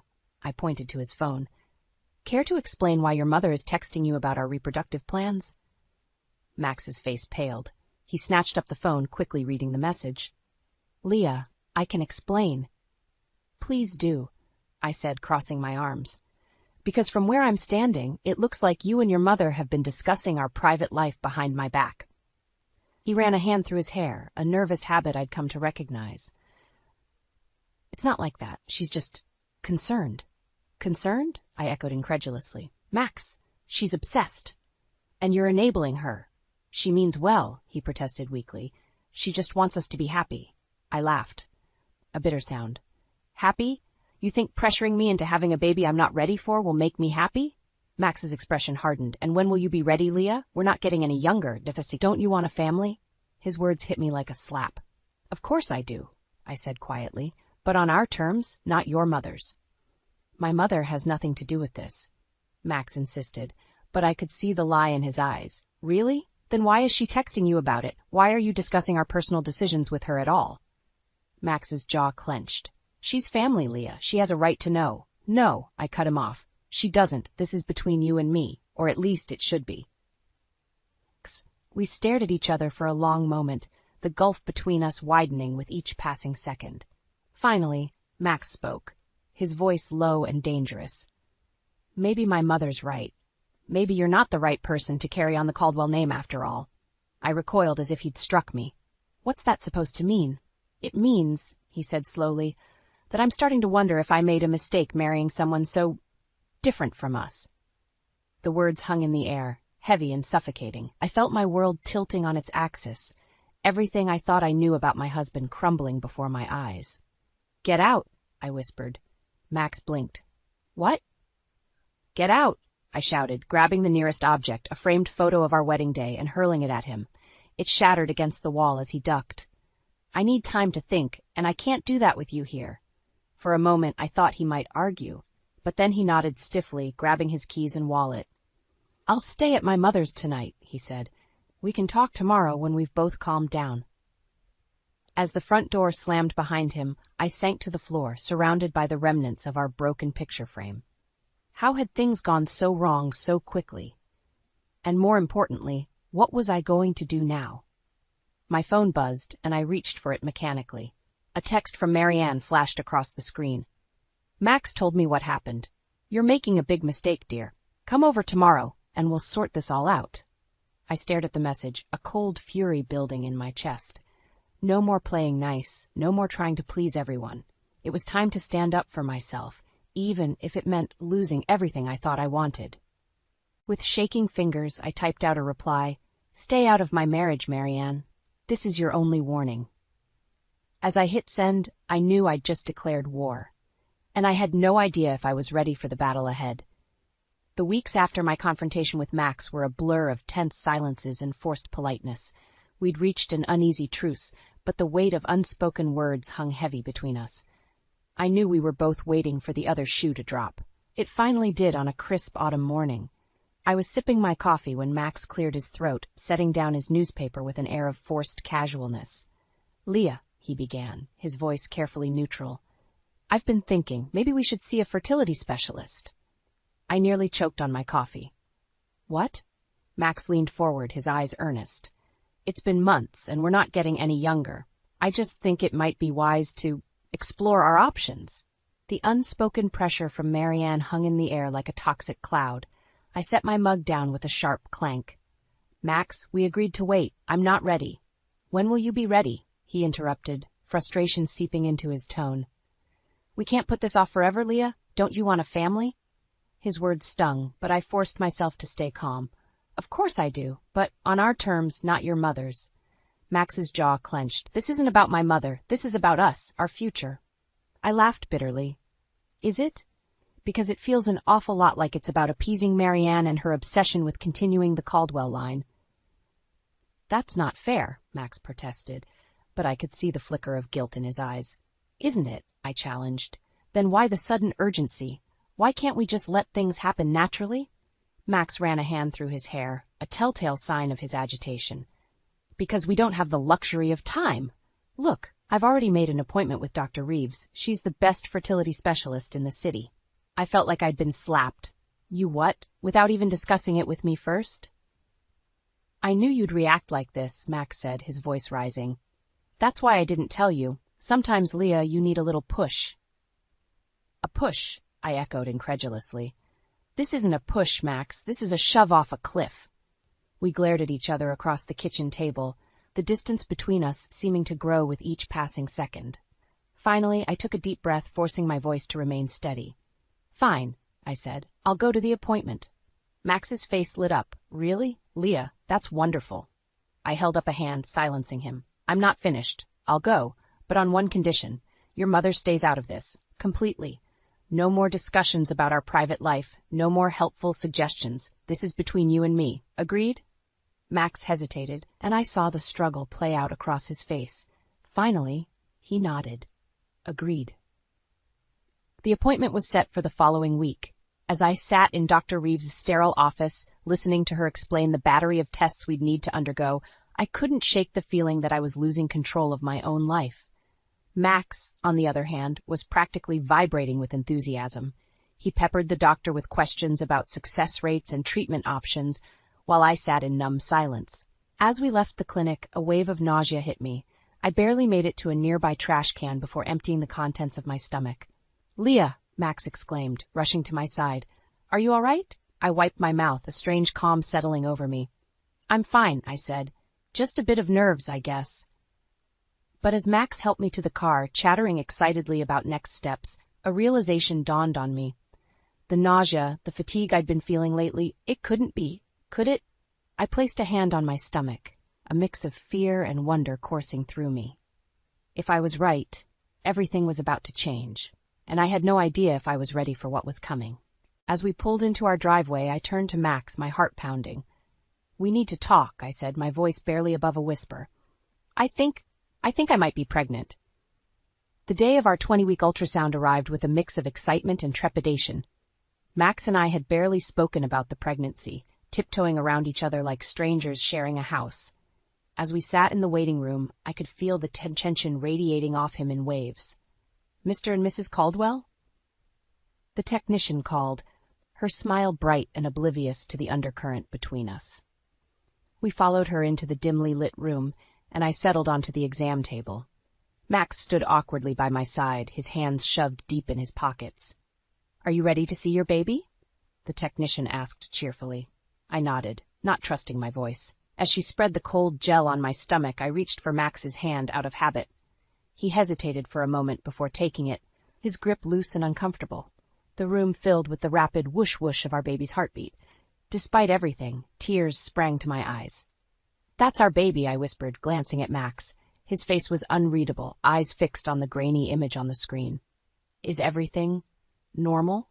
he asked, his voice tight. The technician nodded, moving the wand across my belly. "Everything looks perfect. Would you like to know the gender?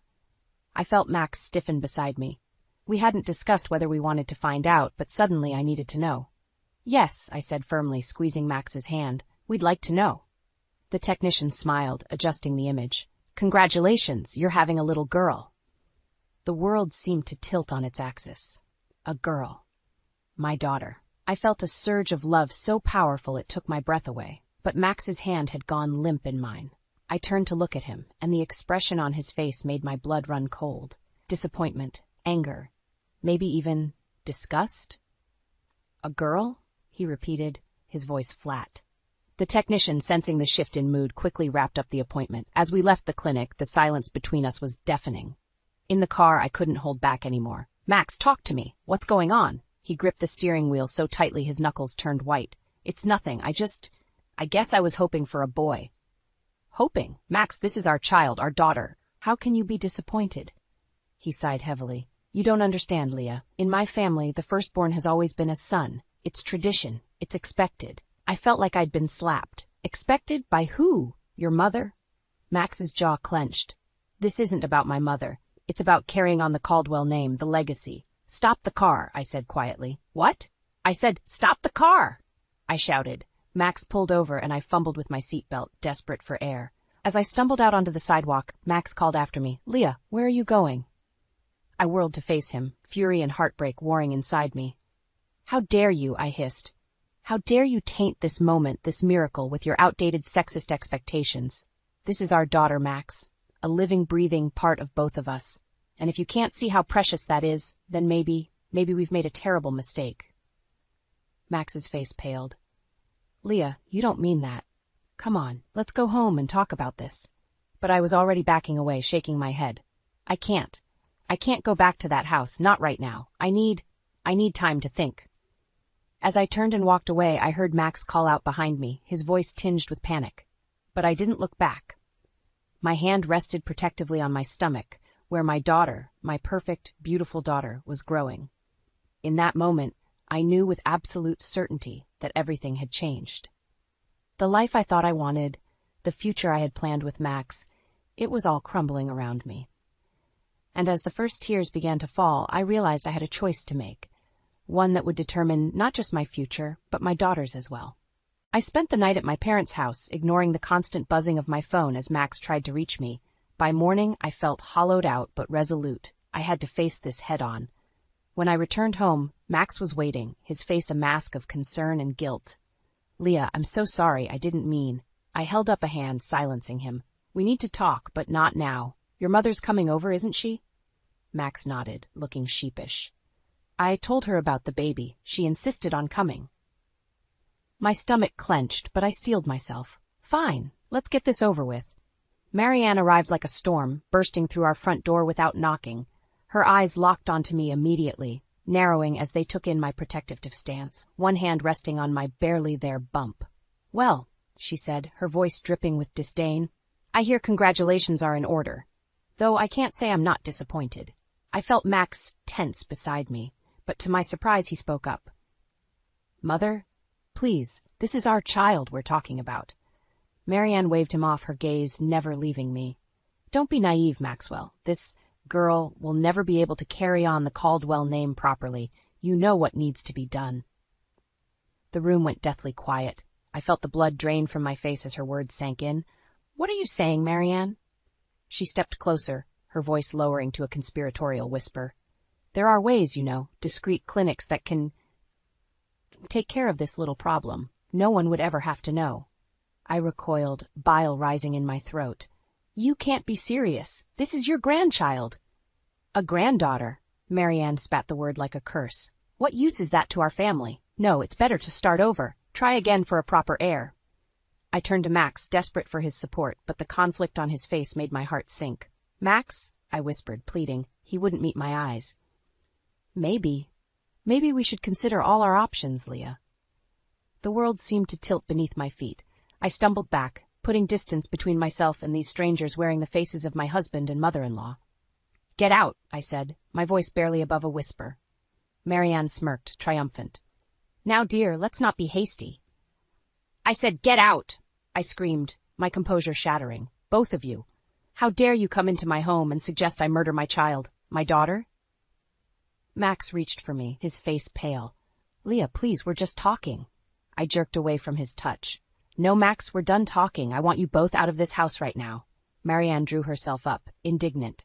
You can't speak to us this way. Maxwell, control your wife! But Max seemed frozen, torn between his mother and me. In that moment, seeing his indecision, something inside me broke. If you won't leave, I will, I said, my voice eerily calm. I grabbed my purse and keys, moving towards the door. Where are you going? Max called after me, panic edging into his voice. I paused at the threshold, one hand on my stomach, the other on the doorknob. Somewhere safe. Somewhere my daughter will be loved and valued no matter what. As I walked out, leaving them stunned in my wake, I felt a strange sense of peace settle over me. The decision I'd been struggling with had suddenly become crystal clear. I got into my car, my hands shaking as I started the engine. As I pulled away from the curb, I caught a glimpse of Max in the rearview mirror, standing in the doorway looking lost. But I didn't look back. I couldn't. My focus was on the road ahead, on the future I needed to secure for myself and my daughter. Whatever it took, I would protect her, even if it meant walking away from everything I thought I wanted. With tears streaming down my face, I drove towards an uncertain future. But one thing was certain. Nothing would ever be the same again. I spent the next week at my parents' house, ignoring Max's constant calls and messages. My mom hovered anxiously, while my dad muttered about teaching that boy a lesson. But I needed time to think, to plan my next move. On the 8th day, a text from Max finally broke through my defenses. Please, Leah, we need to talk. I'll meet you anywhere.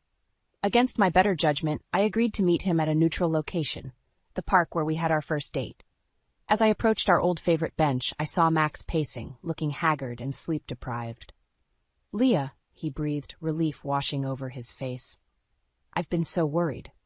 I sat down, keeping my distance. Say what you need to say, Max. He ran a hand through his disheveled hair. I'm sorry. I'm so sorry for everything. I've been a coward, letting my mother dictate our lives. But I've had time to think, and I know what's important now. You and our daughter. That's all that matters. I wanted to believe him. God, how I wanted to. But the memory of his silence in the face of Marianne's cruelty still stung. Words are easy, Max. But when it mattered most, you didn't stand up for us.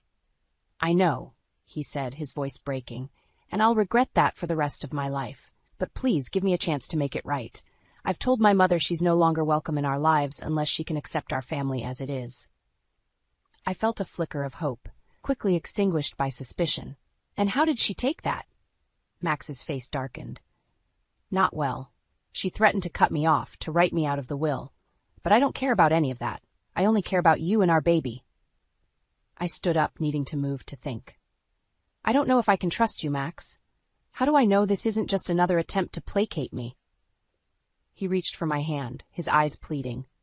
Come home with me. Let me prove it to you. I've changed the locks, blocked my mother's number. Our house is ours again. No more interference, no more pressure. Against my better judgment, I let him lead me to his car. The drive home was tense, filled with unspoken words and lingering doubts. As we pulled into our driveway, I felt a sense of unease.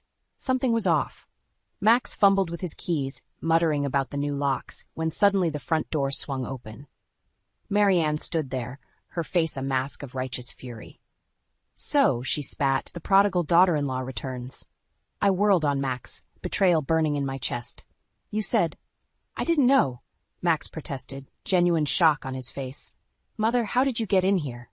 Marianne waved a key, smirking. I had a copy made, of course.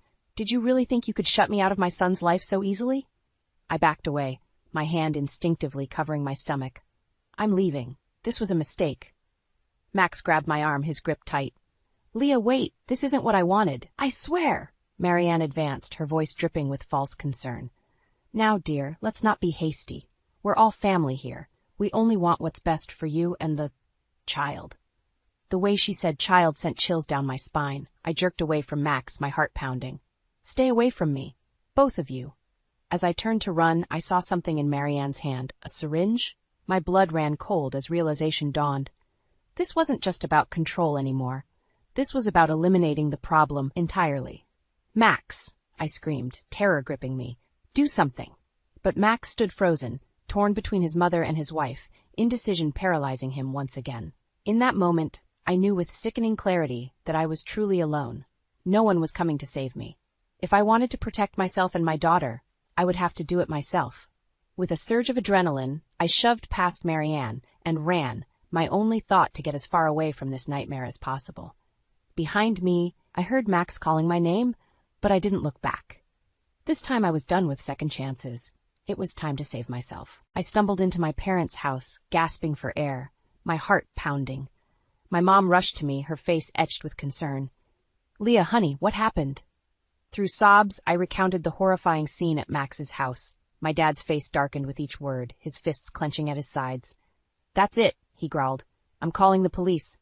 "No," I cried, grabbing his arm. "We can't. Not yet. I need help." That's when my mom mentioned Paul. Remember Paul Hawkins? He's a lawyer now, specializing in family law. Maybe he could help. The name stirred something in my memory, a kind smile, a steadfast presence from my youth. I nodded, desperate for any lifeline. "Call him, please." Paul arrived within the hour, his familiar face now etched with lines of experience and concern. As soon as he saw me, his professional demeanor softened. "Leah," he said gently, "I'm so sorry you're going through this, but I promise we're going to fight for you and your daughter." Over the next few days, Paul became my rock. We pored over legal documents, building a case not just for divorce, but for a restraining order against both Max and Marianne. Paul's quiet strength and unwavering support gave me the courage to face what lay ahead. "We need to move fast," Paul explained one evening, his voice tight with urgency. "Max's family has connections. If we don't act now, they might try to manipulate the system." I nodded, feeling a strange mix of fear and determination. "What do we do?" Paul leaned forward, his eyes intense. "We go on the offensive. I've gathered evidence of Marianne's threats, Max's complicity. We'll file for emergency custody and a protection order. But Leah," he paused, taking my hand, "are you ready for what comes next? This won't be easy." I placed my other hand over my growing belly, feeling a fierce protectiveness surge through me. I have to be ready. For her. The next morning, as Paul and I prepared to leave for the courthouse, my phone buzzed with a message from Max. "Please, Leah, don't do this. We can work it out. For the sake of our family." I showed Paul the message, my hands shaking. He frowned, reading it twice before looking up at me. "This could be a trap, Leah. We need to be careful." But something in Max's words tugged at my heart. Despite everything, a small part of me still hoped for reconciliation, for the family I dreamed of. "I need to see him," I said, my voice barely a whisper. "One last time, to look him in the eye and know for sure." Paul's face tightened with concern. "Leah, it's not safe. Let me handle this legally." "No," I interrupted, a sudden clarity washing over me. "I need to do this. For closure, for strength. I need to face him on my terms." After a long moment, Paul nodded reluctantly. "All right, but I'm coming with you, and we do this my way." Controlled environment, witnesses present. As we drove to the agreed-upon meeting place, a busy cafe in the center of town, I felt a strange calm settle over me. This was it, the moment that would define my future, my daughter's future. We entered the cafe, and I saw Max immediately. He looked haggard, his eyes red-rimmed and desperate. As I approached, flanked by Paul and my pair, Max stood, reaching out to me. "Leah, please." But before he could finish, the cafe door burst open. Marianne stormed in, her face contorted with rage. "You ungrateful little tramp," she screeched, lunging towards me. In that moment, time seemed to slow. I saw Paul move to intercept her, saw my father step protectively in front of me. But it was Max's reaction that froze me in place. He stood there, paralyzed once again, torn between his mother and his wife. And in his indecision, I saw my future laid bare.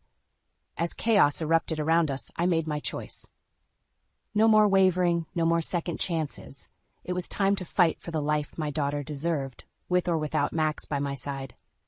The cafe erupted into chaos. Marianne's shriek cut through the air as she lunged at me, her eyes wild with rage. Paul moved swiftly, placing himself between us, while my father pulled me back protectively. "That's enough," Paul's voice boomed, silencing the room. He turned to Max, who stood frozen, his face a mask of indecision. "Control your mother, or I'll have her arrested for assault." Max finally snapped out of his stupor, grabbing Marianne's arm. Mother, stop this! You're making a scene. But Marianne was beyond reason. She wrenched free from Max's grip, her finger pointing accusingly at me. You'll regret this, Leah. I'll make sure you never see a penny of the Caldwell fortune. You and that abomination you're carrying. The room fell silent, all eyes on us. I felt a surge of strength course through me, fueled by anger and a fierce protectiveness for my unborn daughter. I stepped forward, my voice steady and clear. Listen carefully, Marianne, because I'm only going to say this once. I don't want your money. I don't want anything from you or your family. What I want is for you to stay away from me and my child. Forever. I turned to Max, my heart breaking even as I spoke the words I knew I had to say. And you, Max. I loved you. I thought we had a future together, but I see now that you'll never be strong enough to stand up to her, to stand up for us. Max's face crumpled. Leah, please. I can change. We can work this out. No, I interrupted, my resolve strengthening with each word. We can't. I won't raise my daughter in a home where she's seen as less than, where her worth is determined by her gender. She deserves better. I deserve better. Paul stepped forward, placing a comforting hand on my shoulder. Mr. Caldwell, Mrs. Caldwell, I have here a set of divorce papers and a restraining order. I strongly suggest you sign them now, or we'll be forced to take this matter to court. And I assure you, you don't want the details of your behavior made public. Marianne sputtered, her face red with fury. But Max, to my surprise, seemed to deflate. He looked at me, then at his mother, and for the first time I saw a flicker of understanding in his eyes.